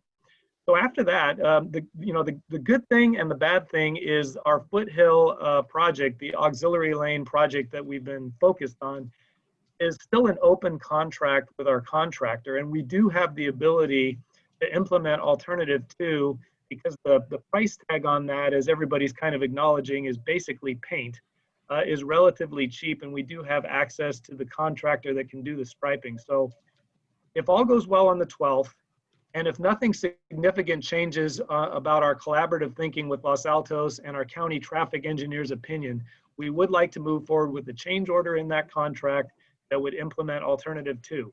Does that mean all other options that we were discussing are off the table? No, because as Ellen pointed out, what we're going to do is see how it works. I think it's safer than what's out there right now, and I think some people also agree that it's safer than what's out there right now. And we're going to test that. I hope that nothing happens, and I hope it just gets better, and I hope the feeling of everyone is that that is probably the best blend of amongst all the different bicyclist types, and will result in something that's long lasting. But the door is going to always be open to change if it's not working. So I'll stop there and let the questions continue. Okay, great. All right, let's bring it back to the commission for brief comments and feedback to Barry and Ellen. Suzanne, go ahead. Well, thank you for an excellent presentation and excellent discussion and collaboration. A couple of notes from my perspective. I think that a couple things we need to be very cognizant of and keep front of mind is that consistency and predictability are critically important in this intersection, so that we are treating not only the El Monte and Foothill intersection, but the San Antonio and Foothill intersection similarly. Anytime you introduce inconsistency and uncertainty in a traffic situation, that's where problems occur. So let's be consistent across both intersections.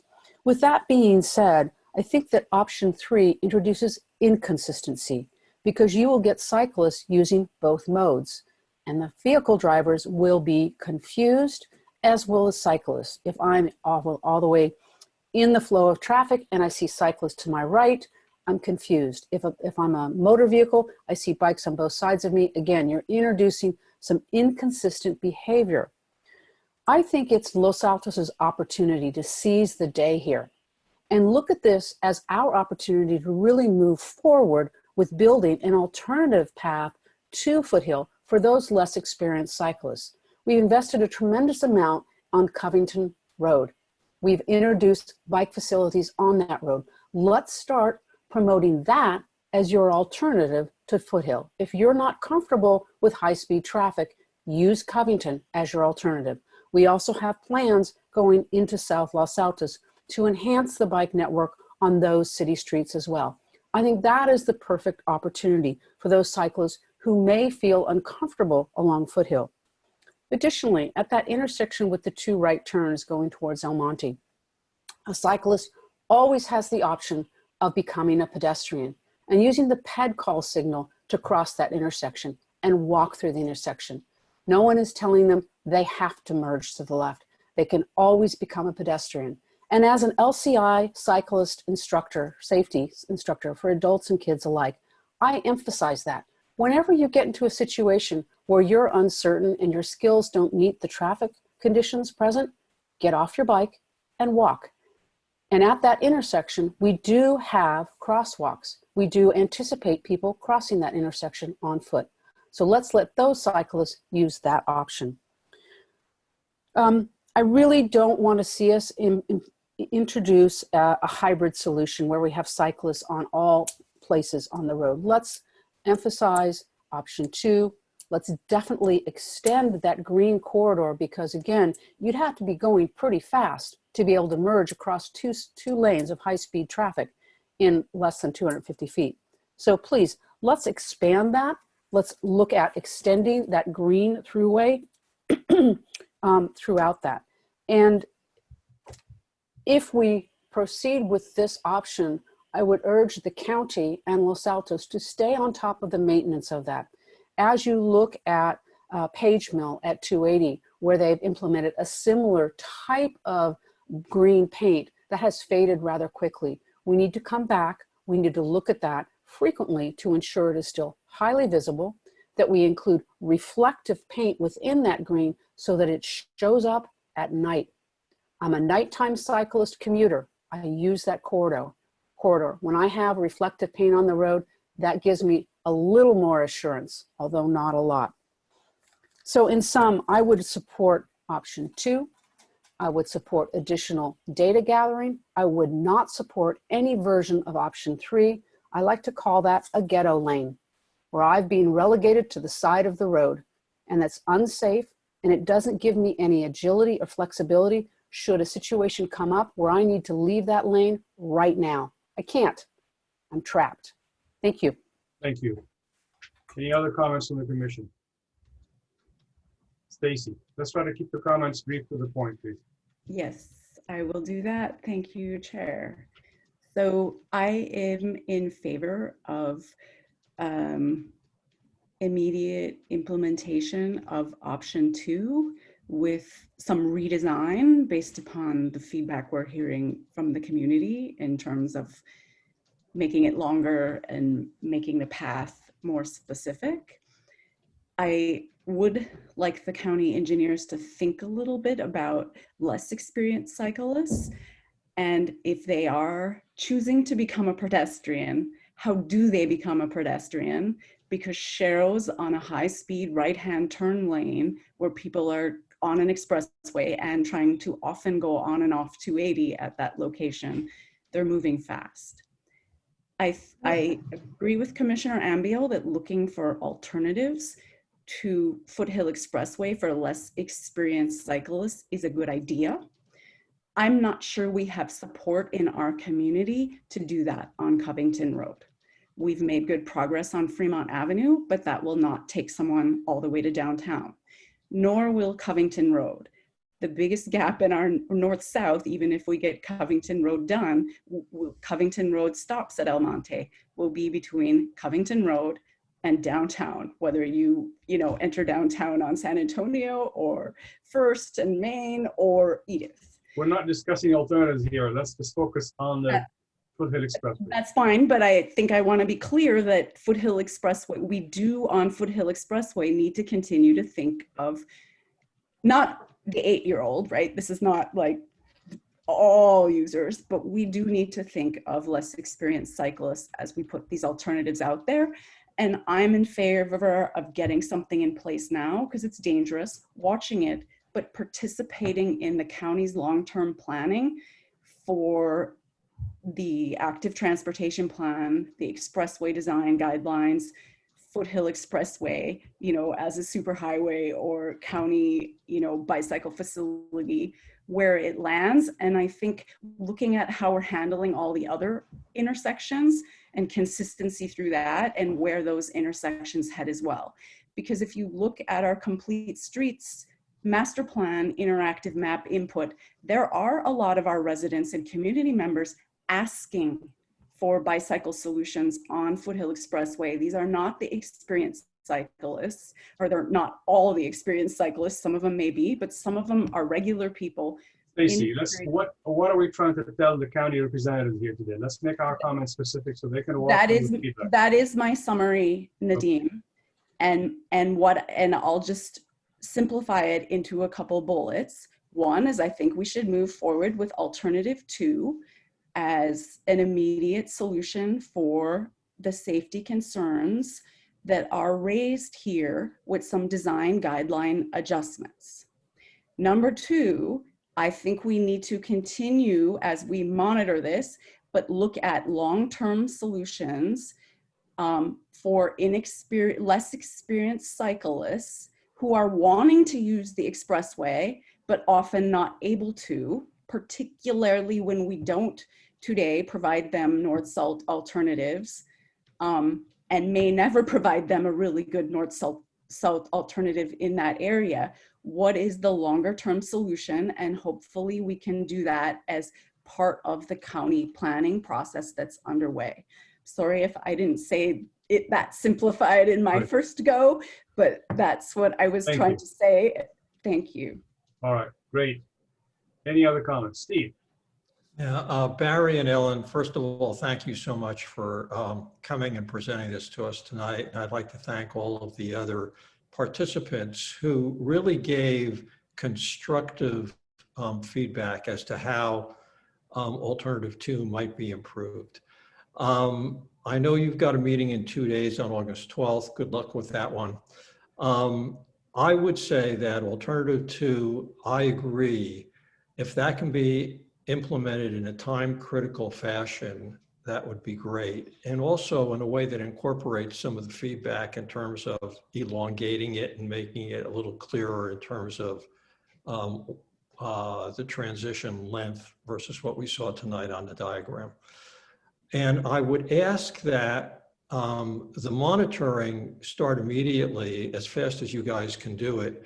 And it would be great if you could come back to our commission in a reasonable time frame and explain to us what you've learned through that moderate monitoring, and actually let us know whether that reinforces that the design is working perfectly or as perfectly as it could be, or what improvements you might want to make as a result of that. So thanks again.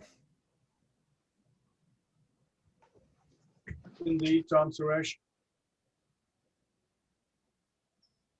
Suresh, go ahead, please.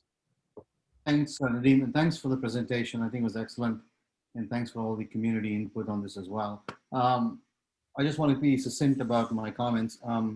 One, I think it seems like alternative 2 is the best solution, but I also want to acknowledge that I don't think it fully solves or addresses the bicyclists who are inexperienced. I think long-term, there needs to be a solution for that. But in the short term, in the time of ascents, and this is something that I made a comment last time, and I appreciate the county's quick response on it.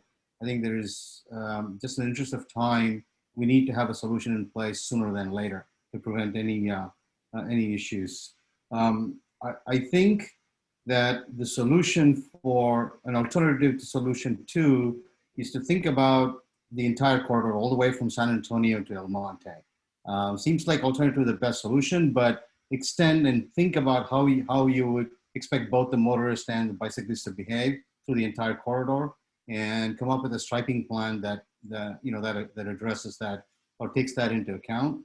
And at the same time, provides enough signage for those who do choose to become pedestrians, if that's the case. And I think people who are not experienced will do that, just because the speed on the expressway will intimidate people from merging. So I think anything that you can do to make sure that there are enough signage for people to transition to being pedestrians will be highly helpful. And I think we would like to see at some point sooner than later what the treatment on the other side, on the intersection at San Antonio also looks like. So that's my comments. Thank you. Okay. Any final comments? Great. Barry and Ellen, again, I really want to thank you very much. That was a fantastic, not only just presentation, but also discussion and constructive. I appreciate the thought that you put into it. I'm just going to leave you with one last thought, and that is ultimately the metric of success that we're all looking for is the fear that the cyclist should not experience when he or she are traveling on that section of Foothill Expressway. And right now, I think if you ever have the chance, go on the bike, ride that section, and your heart rate will just skyrocket. So that's ultimately the measure that we're going to look, did we meet that success metric or not? Thank you very much for being with us tonight. You're very welcome. Yeah. All right, so we're going to take a 5-minute break. It is 8:11 right now. We'll convene back at 8:16.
All right, let's reconvene. It's 8:16.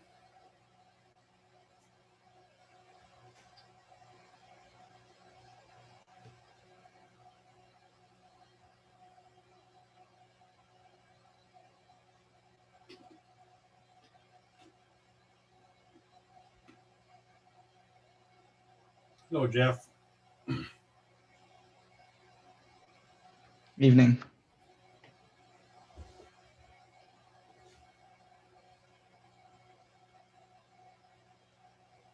All right. Still waiting for the rest of the commission.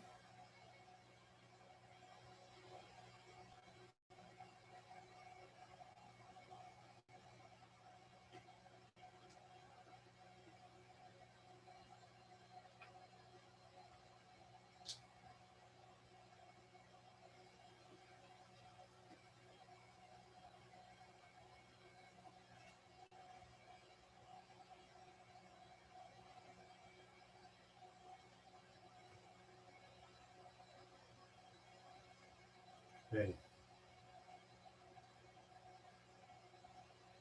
Stacy, Cindy, Suresh, Tom.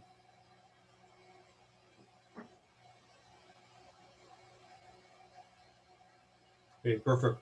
We got a quorum again. Okay, Marissa, are you still on? Perfect. Yes, I'm back. Great, so we are back, and we are now on item number 5, the Complete Streets Master Plan. Is Jeff? No, okay, perfect. Go for it, Jeff. All ears. Great. Thank you, Chair. Thank you, Commission. Jeff Knowles from Alta Planning and Design, your consultant on the Complete Streets Master Plan. Let me get my screen ready to go. So I'm here tonight to give you an update on where we stand with the Complete Streets Master Plan and get your feedback on an implementation strategy, which is what I heard from the chair and from this body last time we presented the results of the prioritization process. And so I want to give you a quick update on what we've been up to this last month or last 5 or 6 weeks and where we're going. For members of the public who are joining us for the first time, this process was initiated in the fall of 2019. Alta Planning and Design is the consultant team that's working with the city and this body, along with a task force, to come up with the Complete Streets Master Plan, which is 4 elements. It's a merge of the bicycle and pedestrian plans that the city has on the books and updates them. It's development of concept plan line drawings, development of safe routes to school elements such as walk and roll maps and improvement plans, and all of that is undergirded by strong community engagement. Our next deliverable will be a draft plan check-in with City Council. Been working on revisions right now with City on administrative draft, and then there'll be a public draft that'll be available later this month. And then we'll have that go back to Council for hopeful adoption. We revised the network maps. So last time, I think this is probably now the 3rd, potentially 4th time that this body has seen the complete network maps. And so we've made a couple small changes to the network maps in terms of pedestrian and bicycle networks. For the bicycle network, we've made modifications to align with the walk and roll maps. There were some changes to the walk and roll routes, and we wanted to make sure that that was consistent with the Class 3 routes. And so we've added Class 3 routes on Lokes, Portola, Pine, Santa Rita Ave, Alicia Way north of Hardin, Mount Hamilton, Hawthorne from Eleanor to San Antonio, Gordon Way and Spencer Way north of Covington. We've also changed a designation. I think we were showing an existing Class 1 around the City Hall complex. It's more of a sidewalk. It's not a true Class 1 shared use path. So we're changing that to a recommendation that becomes formalized. We're also removing the Class 1 recommendation on Carmel Terrace. This was good feedback we received from the public at our last meeting. And that will remain a sidewalk gap closure, but we're taking out the Class 1 recommendation. We're also adding a Class 1 recommendation, a connection on essentially from Los Altos Avenue to El Camino Real. That would complete part of the Los Altos Palo Alto bike path That's a final segment. That's up in the northwest part of the city. For the spot improvements and the pedestrian network, the only change is a new improvement, a stop improvement at Arboretum and Deodora Way. And that came out of some improvements to the Montclair Safe Routes to School maps. The most significant round of revisions was the revised walk and roll maps. I'm not going to go through each one of them. Those are posted on the city's, or on the project website, I'm sorry, LosAltosCompleteStreets.com. One example is Montclair Elementary. This is what was presented to the CSC and the public after a series of one-on-one and small group meetings with city staff, district staff, and school staff. We were able to, and parents, I should say, and maybe some members of this body, we were able to make some revisions that better fit how kids and parents are walking and biking to school. So this was the original, and this is the update. So a significantly more detail, more routes added, and out of this process, we came up with a few additional changes to those network maps, as I mentioned. This is your original brochure side of the walk and roll maps, and we've updated those. This is the new version. This is based off some feedback that the CSC also provided us, a little bit clearer, straightforward, punchier, to the point. And so these are now included on every school, all of the 17 schools that have suggested walk and roll maps. And that's all online. As Jaime mentioned earlier today, these are also posted on schoolroutes.org, the website that he's been working on. So without further ado, I want to walk you through the implementation strategy. We priced out all of the projects together, and based off of the high priority and the full build out, I've got some numbers for you. The pedestrian network, these are all the corridor improvements, dedicated walkways, and enhancements and major maintenance projects. The high priority projects come out to 2.8 million. Bicycle network, high priority is 4 million. And the spot improvements, those are at intersections, about 7.3 million. So a total, if you just worked on the high priority projects, 17.2 million is the price tag there. And that's I think it's a conservative number in the sense that I tried to make sure there was a lot of cushion contingency and going with the higher priced items. You could do this, I think you could accomplish this for less. The full build out is around $45 million, which is a sum that we don't think that the city can put together in a short amount of time based off of the constraint of resources. And so there will be a need to prioritize where the city invests its taxpayers' dollars and grant funding.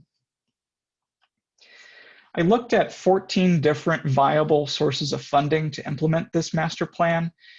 I looked at all the different available funding that's out there, and I came up with these 14. I think those are the most realistic and customized to Los Altos. And so there are local sources that the city raises through its own tax revenue and is programmed in the capital improvement plan, and traffic impact fees that the city collects. There's grants that are apportioned by formula that the city receives, the local streets and roads program, through SB1. This is the gas tax measure. And so a portion of that funding comes back to the city that's used for maintaining its streets and can be used to, when the streets are being resurfaced or repaired, be used also to implement portions of this CSMP. There are formula grants at a regional level. Measure B has local streets and roads program that's funded by apportionment. Measure B, Safe Routes to School Education and Encouragement for some of the programmatic elements, vehicle registration fee, and TDA Article 3 funding. Competitive grants at the federal and state level include the Highway Safety Improvement Program, HSIP program, a great program for spot improvements, especially around areas where there have been historic collisions.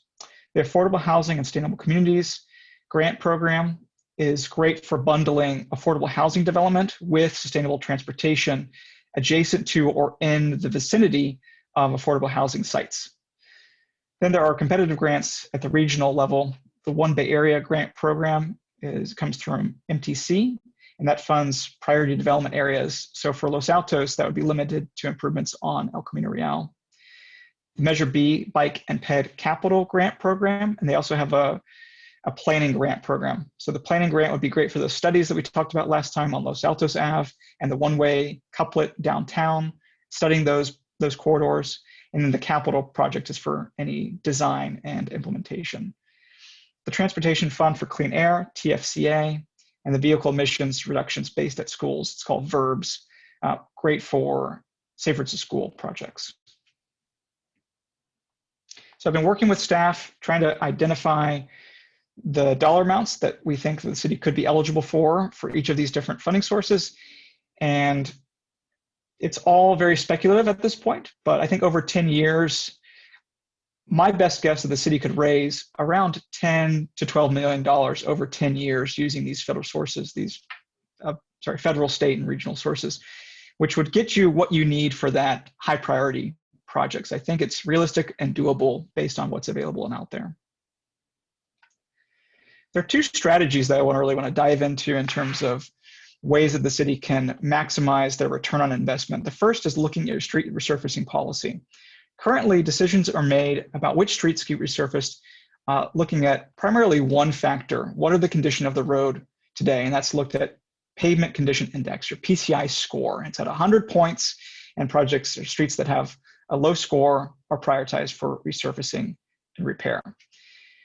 What I'm proposing, what this plan is proposing, is suggesting incorporating the CSMP recommendations into that decision-making process, so that instead of repaving portions of streets, only maybe 100 feet or half a street at a time, and really looking at those scores, you could think at quarter-wide repaving, where the average PCI may be low, and you can incorporate some of these other recommendations in the bikeway plan. The other idea that we've been talking about is potentially thinking about doing your repaving in different zones. Instead of spreading it out all across the city geographically, looking at some focus areas, doing streets in certain neighborhoods all at once, and trying to match that and move that forward. So those are some ideas that are going to be included in the plan. Second thing, and I hope this resonates with this group, is really thinking about a coherent, connected network that right now we're using and branding as the Los Altos Loop. And this is borrowed and inspired by Cupertino's bicycle plan called the Cupertino Loop Trail. And the idea here is that we knit together a continuous bikeway of class 1s, class 2s, bike routes, separated bikeways, all together, linking every school that's within the city, major parks, destinations like Loyola Corners, downtown, El Camino. These are most of your high priority bikeways anyway, and these would be supported by regional connectors. Regional connectors serve multi-jurisdictional purposes in getting people up and down Foothill Expressway, El Camino Real, accessing Stevens Creek Trail as that gets extended, and then a downtown Los Altos to downtown Mountain View connector using Edith, Camellia, and Castro to connect to those two downtowns as important routes. And those require the jurisdictional connections there. So we've also priced out the Los Altos Loop, this high priority internal crosstown connections.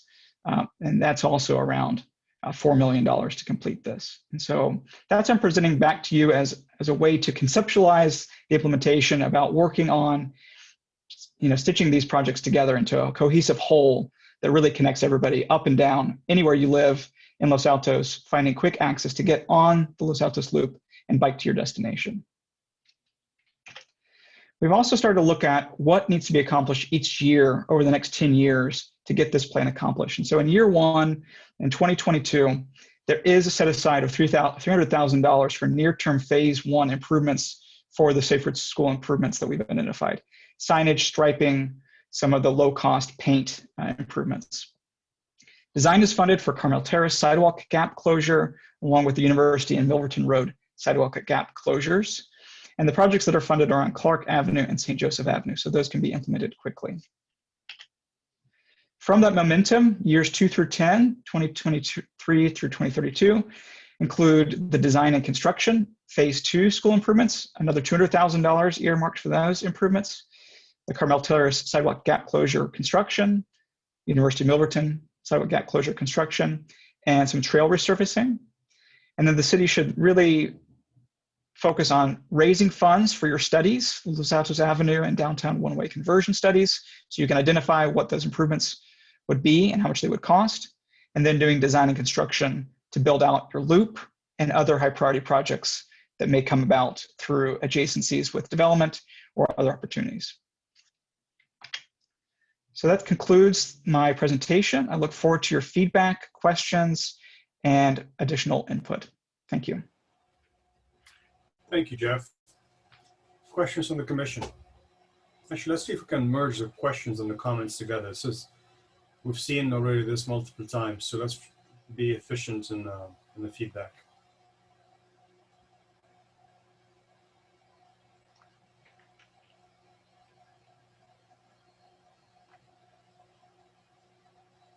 All right, going once.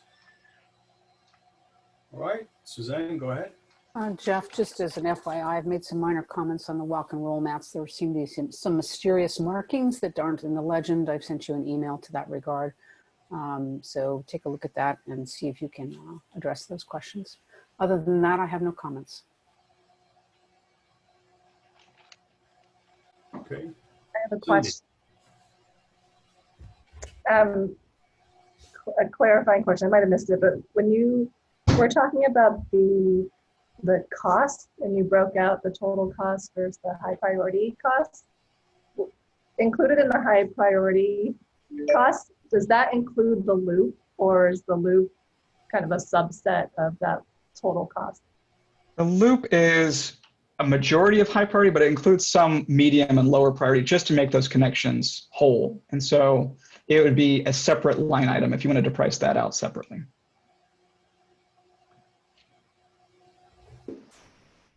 Okay, yeah, and just as general comments, I thank you for that presentation, and I think you incorporated a lot of the feedback that we had in the last session around like the strategy for how we would prioritize the various segments to make sure that there's the corridors and connections, and I think you incorporated that into the plan, which I appreciate and like.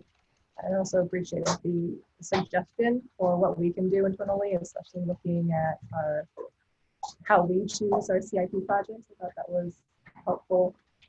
And I think, however, I think this might be not to you, but to our staff and to our commission. I think taking 10 years to get to only a subset of our high priority projects seems like it's too slow, because I don't know how, maybe it's been 15 years since our last master plan, and if we can't get, we should set a target for what percentage of our plan we plan to anticipate by what date. I don't know if that is going to be enough. I'll leave it there, but thank you.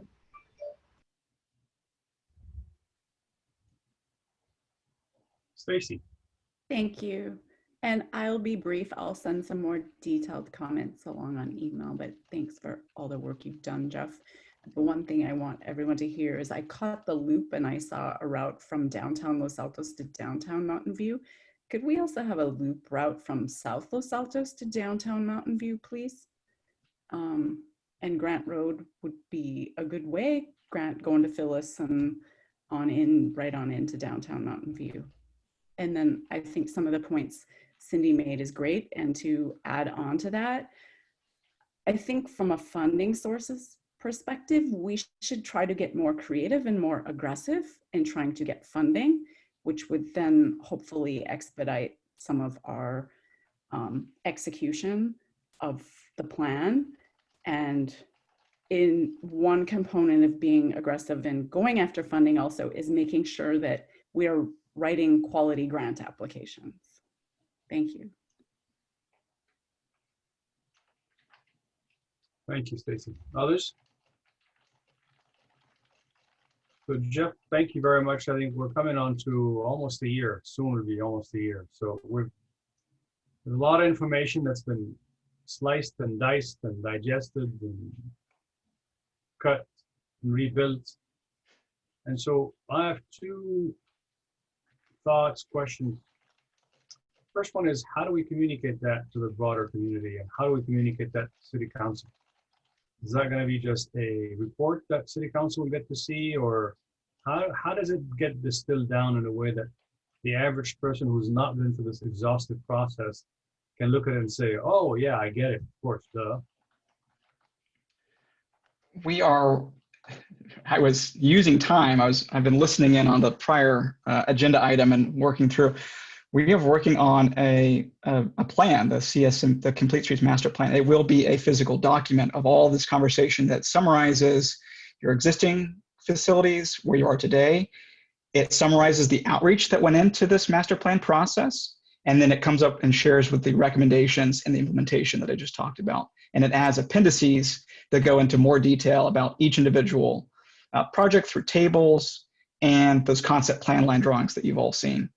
It includes the school improvement maps, and we'll reference the walk and roll map. So all that will be there in this and live in this document that any member of the citizens or future council can pick up, read, and figure out where they want to play a role in implementation. And will there be like an executive section, sort of like a 3-4 pager that kind of explains that for the person who does not want to read a 200-page document?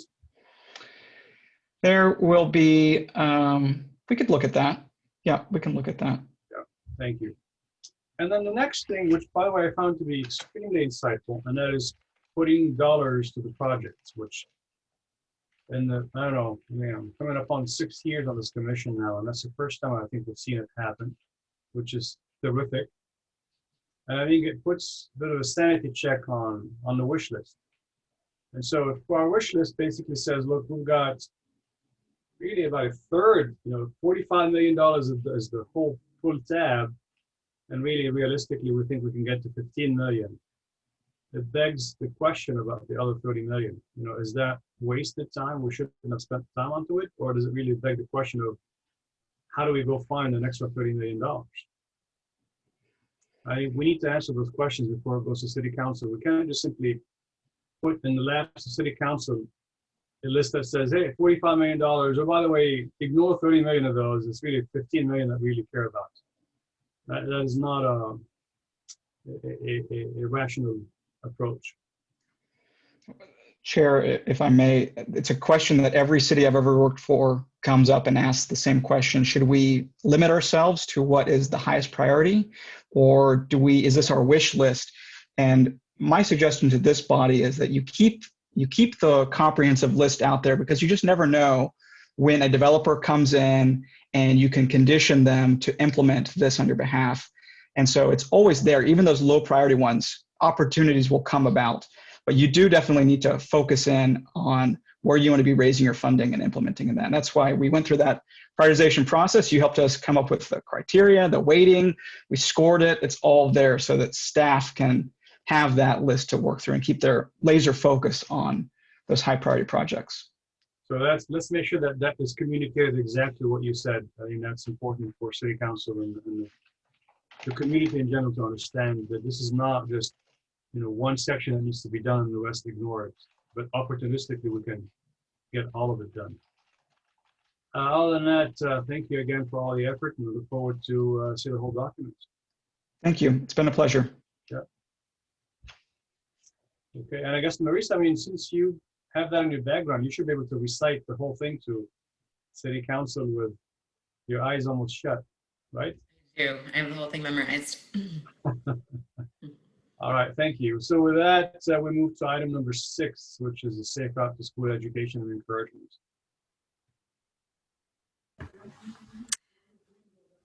Hi, good evening. Hello, Andrian. Go ahead. Yeah, I'll share my screen.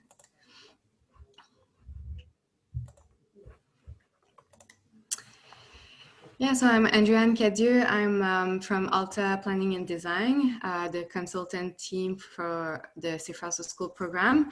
And I also serve as the Safe Routes to School coordinator for Los Altos. So just as a reminder, the Los Altos Safe Routes to School program is focused on creating education and encouragement activities to promote walking and biking to school and also encourage alternative transportation modes. So tonight I'll give an update on the program activities for this school year 2021-2022, and also the work we've done on the Safe Routes to School pedestrian bicycle curriculum. So during the winter and spring, Alta conducted 10 interviews with stakeholders to identify the opportunities, challenges, and interests in implementing a Safe Routes to School program in Los Altos schools. So we presented reports and findings from the stakeholders interviews in the March the Complete Street Commission meeting in March, I believe. And so based on the community input, we draft a program development memo that included a best practices review, policy recommendation, activity, and curriculum recommendations. So the outlines of the memo was also presented in a previous meeting. So during the summer, we've worked on a Safe Routes to School toolkit for the schools for this fall, to be distributed this fall, and also on a draft framework for the pedestrian bicycle curriculum. So here, for the first item of the updates, the list of recommended activity to encourage walking and biking to school and also raise awareness for pedestrian and bicycle safety. So the program and the timeline will be presented to the school district, Los Altos School District and Cupertino Union School District in the upcoming weeks. So it has to be seen as a flexible menu of activities the schools and the families can engage with and also get the support from the Safe Routes to School program. So you can see there's a timeline with each activity. So starting this fall, we hope to engage, the schools, schools administration, and parents. Some activities also included other community members, such as the Bicycle Outfitters, which is the bicycle store in Los Altos, and Greentown Los Altos. As for the next step regarding the program activities, we'd like to confirm the approach with each school district, so getting to know more about how to address, for example, challenges in student participation, how to message the activities. So we'll get this input in order to start school outreach and parent outreach. We'll also like to identify parent groups that would lead the activities or event at each schools and parent champion. Other question to consider as the frequency and themes for each kind of events. For example, walk to school days could be one in October, one in May, or each month, depending of the schools and parents' capacity. And also, as for the evaluation activities, to develop the survey instrument, tracking tools. So preparing for back to school, Alta started developing a Safe Routes to School toolkit for the fall. The toolkit would include ideas for events for parent and community members, as well as for the school administration. It would include monthly messages for the schools, newsletters, social medias, also explain for caregivers how to, every step to organize a Safe Routes to School at a Safe Routes to School event at the school. So the resources will be posted on the CT Safe Routes to School webpage. So for the curriculum, pedestrian and bicycle curriculum, the goal is to deliver in classroom a standardized pedestrian and bicycle education in all interested schools in Los Altos. So here are recommendations regarding the curriculum development. They are based on the input we collected from the stakeholders interviews and also a review of best practices. So from the community input, we recommend that the curriculum would be designed for grade 3 to 5. They would also meet California State Physical Education and Health learning standards to be more easily integrated into the school day. Offer flexibility to be integrated in classrooms such as physical education, but also other classroom learning. To be developed in collaboration with Los Altos and Cupertino Union School District and with Greentown Los Altos. We would like to pilot the curriculum during the fall with 2 or 3 elementary school, and the pilot should also include criteria of success or milestones to be able to evaluate the pilot. And it would be tested ideally during the fall, and broadly adjust during the spring. So here are a draft framework. Those are potential lessons and topic for both pedestrian and bicycle curriculum. Lesson would be, for example, teach skills such as how to safely cross at an intersection or identify traffic signals, knowing basic rules of the road. Or bicycle curriculum would teach helmet fitting, bicycle anatomy, and also include an hand-on part. But we will discuss a number of lessons. So this is like pretty exhaustive and complete with the 6 lessons for each pedestrian and bicycle curriculum. So it's a lot if we want to integrate that in the school day. So with further discussion with the school district, we'll be able to target a number of lessons and preferred topic for each school district. So we'll probably have to cut down the number and also maybe combine pedestrian and bicycle curriculum. So each lesson will describe the materials needed, learning objectives, state education standard that apply, and also how the lesson is break out in 3 or 4 activities time to fit in a regular PE class or other class.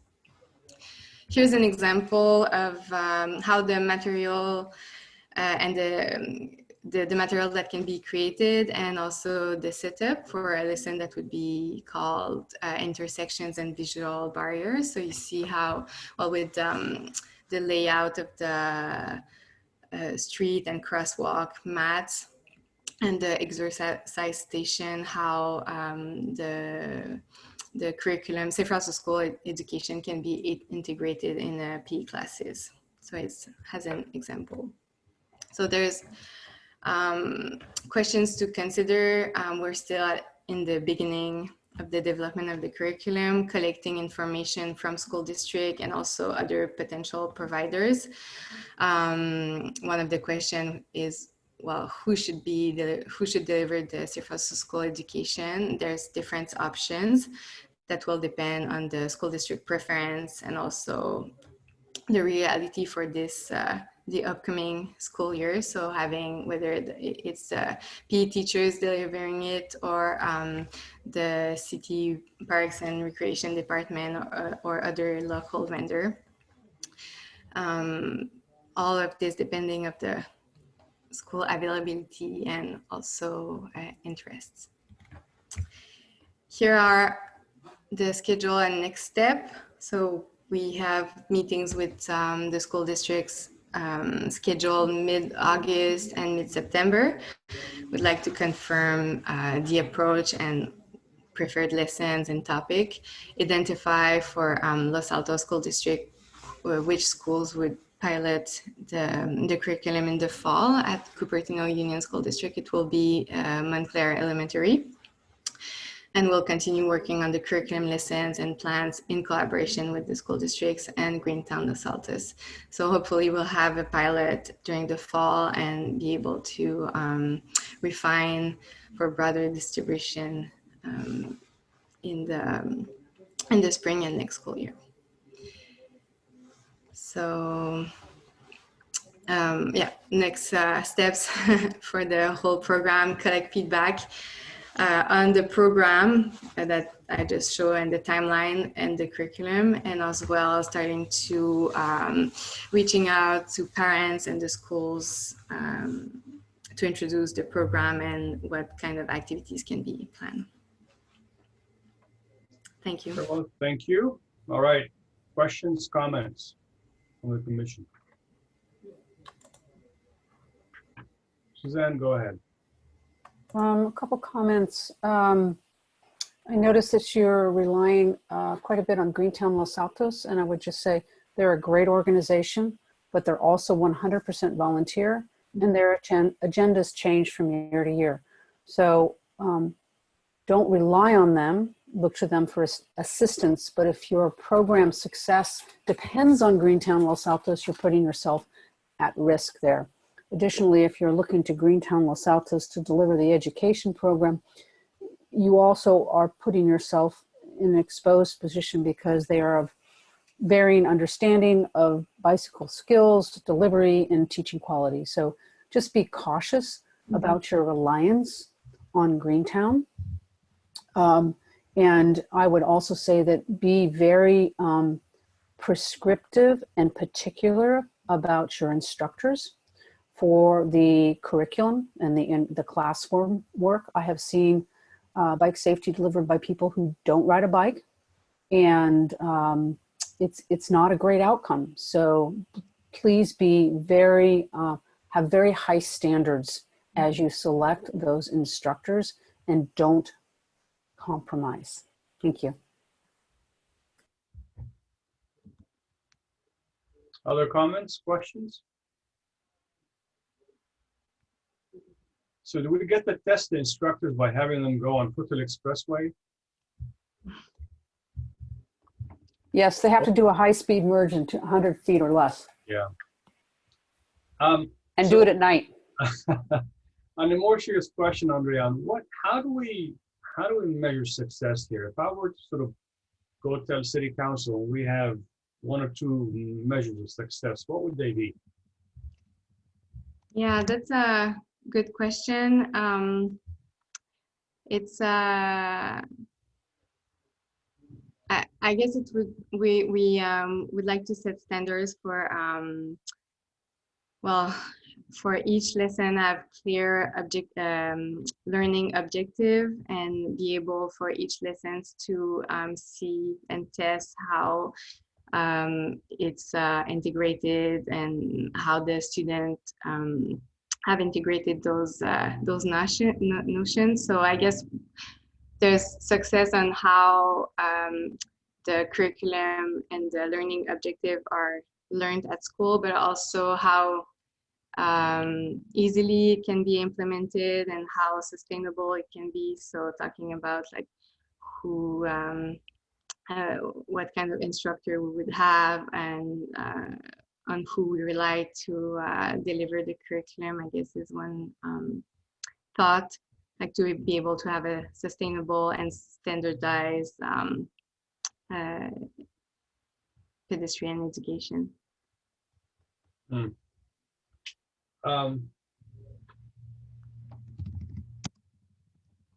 Yeah, I think we need to think through, one or two key points that we can deliver to the community and to City Council that explains ultimately why are we doing this, and is it going to pay off? Right? How do we should we actually probe the parents and the schools at the end of this program and sort of understand how successful it is for them? I don't know what the answer is. I'm just thinking out loud here, but I want to challenge this commission to think about what are the one or two metrics of success. Suzanne, go ahead. We may want to reach out to Palo Alto Unified School District. They've done a program like this for decades now. They have measures of success. We should reach out to them and ask them how they take a look at this program. Additionally, consider extending the program to parents, because the best parents and the best and the worst teachers are the parents. So if you have a course called Raising Safe Cyclists that is targeted at the parents of the 3rd, 4th, and 5th graders, that is immensely helpful in expanding a student's ability to ride their bike to school, because mom and dad know how to do it now. So I would encourage you to think about extending your program, what I call upstream, to the parents, and that will extend it, and then reach out to Los Altos for their measures of success. You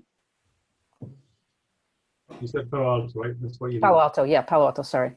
When I did the teaching at the middle school, I touched 1,200 students per year, twice per year. Now, whether they paid attention or not, Yeah, I don't know. That's exactly my point. Just simply touching a lot of students doesn't mean anything if it doesn't stick. Steve. I just have a question, which is that when you first started the program, what were the top 3 objectives then? Well, for now, we're really at the beginning of the whole program. So the objective, the goals were to see what are the opportunities to implement activities and events, and see what are the needs in Los Altos schools. So for now, I would say the program is not yet developed with all the goals and milestone, I would say. So yeah. Yeah, I think the feedback here, Andriana, is that you take, as you develop those milestones, you want to kind of make sure that you communicate back to us.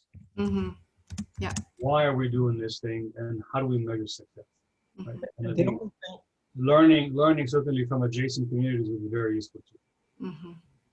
I think that, to me personally, it'd be helpful to have hard objectives rather than soft ones. So rather than trying to think about the effectiveness of the curriculum, for example, it would be great to take a look at what happens before and after. So before you did this, what was the level of participation, for example, and how did that change afterwards? And there might be some really easy ways to count. Every school, for example, has a bike cage. And on an average day, how many bikes are there in a bike cage before the program?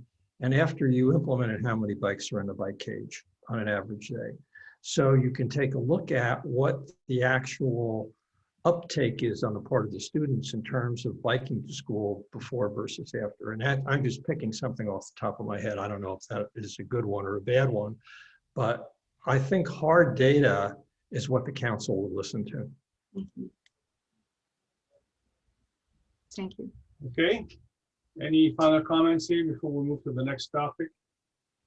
With regards to data collection, counting bikes and bike cages is a mediocre approximation of what's happening, because you're not counting the pedestrians, and that seems to be the bulk of the non-vehicular traffic at elementary school or grammar school. Asking for hand counts by the teachers is also unpredictable and unreliable, and it just is really not a great nor accurate, even directional data collection method. So this is something you're going to need to solve for and figure out how to do it on a consistent basis, the same way at every school. I did this for 6 years at 4 schools in Los Altos, so it wore me out. Yeah, I agree, and I think we should be creative and perhaps look at more tech solutions. Perhaps what Jaime was suggesting earlier this evening with the apps, and so one metric could be look at the app adoption. You know, is that being adopted? If your parents are not even downloading the app onto the phone, that in itself is quite telling, right? And so I don't know what the answer is. We're just simply challenging you here to sort of think through about how do we measure success, and therefore the objectives that we're trying to cover. The only other thing I would add is that kids love incentives. So if you had an incentive in a program where they would sign up to a certain level of performance, and then they get something, and it doesn't have to be a lot, that would give them recognition for that, and then they could self-count through that process. I have a whole closet full of incentives that I didn't give out in my program, Steve. I'm sure you do. I do. All right. So I'm going to move on to item number 7, monthly staff reports.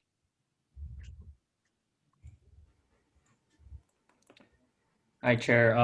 Gaku from City of Los Altos, Assistant Engineer here. Since Jim and Jonathan is out, we don't have City Council updates, so I'll provide some ongoing project updates. So city resurfacing kicked off in July. This is our annual city resurfacing project. We're working on streets near San Antonio and Cuesta, which includes Eleanor, Marvin, Pepper, and we'll be going around city and paving these streets. And if anyone is interested, you can check out the project site on our city webpage. You should be able to reach there by typing City Los Altos resurfacing. Next up is Fremont Avenue pavement rehabilitation project. We're actually, we have the contractor on board and we're having a kickoff meeting tomorrow, actually Thursday. So we're hoping this gets kicked off too, and we'll be in construction starting this month and probably till October and maybe November. Next up is Cuesta Drive traffic calming. This is the speed table on Cuesta Drive. We went to City Council on July 13th, and we were given direction to do more research, and in particular, we're doing more official surveying to get an idea of the height of these the speed tables, and then we'll come back to CSC and City Council sometime in fall, September or October to come up with a final solution, whether we retain it or we modify it or we remove it. That will be kind of up to, that'll be kind of the topic. Last one I have is St. Joseph Avenue Community Meeting. We had a couple earlier this year. We have another one coming up. This is actually on Thursday at 5:30 this week. We're covering the striping and signage plan for St. Joseph and now additionally Iba Avenue. And also we're covering a little bit of parking issue since that has been a popular topic amongst the residents here because of the Rancho San Antonio Park visitor. That's it for me, Chair. And yeah, again, no Jim, no Jonathan, so we don't have city council updates today. Great, thank you, Gaku.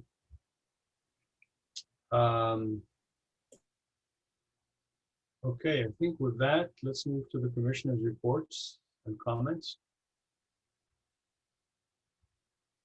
It's summer season, so I'm not expecting a lot other than the beach reports. Nope, all right. Vacation reports, nothing. Very well, we'll just keep going. Agenda items. Future agenda items. Potential future agenda. We have a full set of agenda items for the rest of this year. So let's look at potential future agenda items that we've not captured already in the past. Or ones that we should be thinking about for 2022.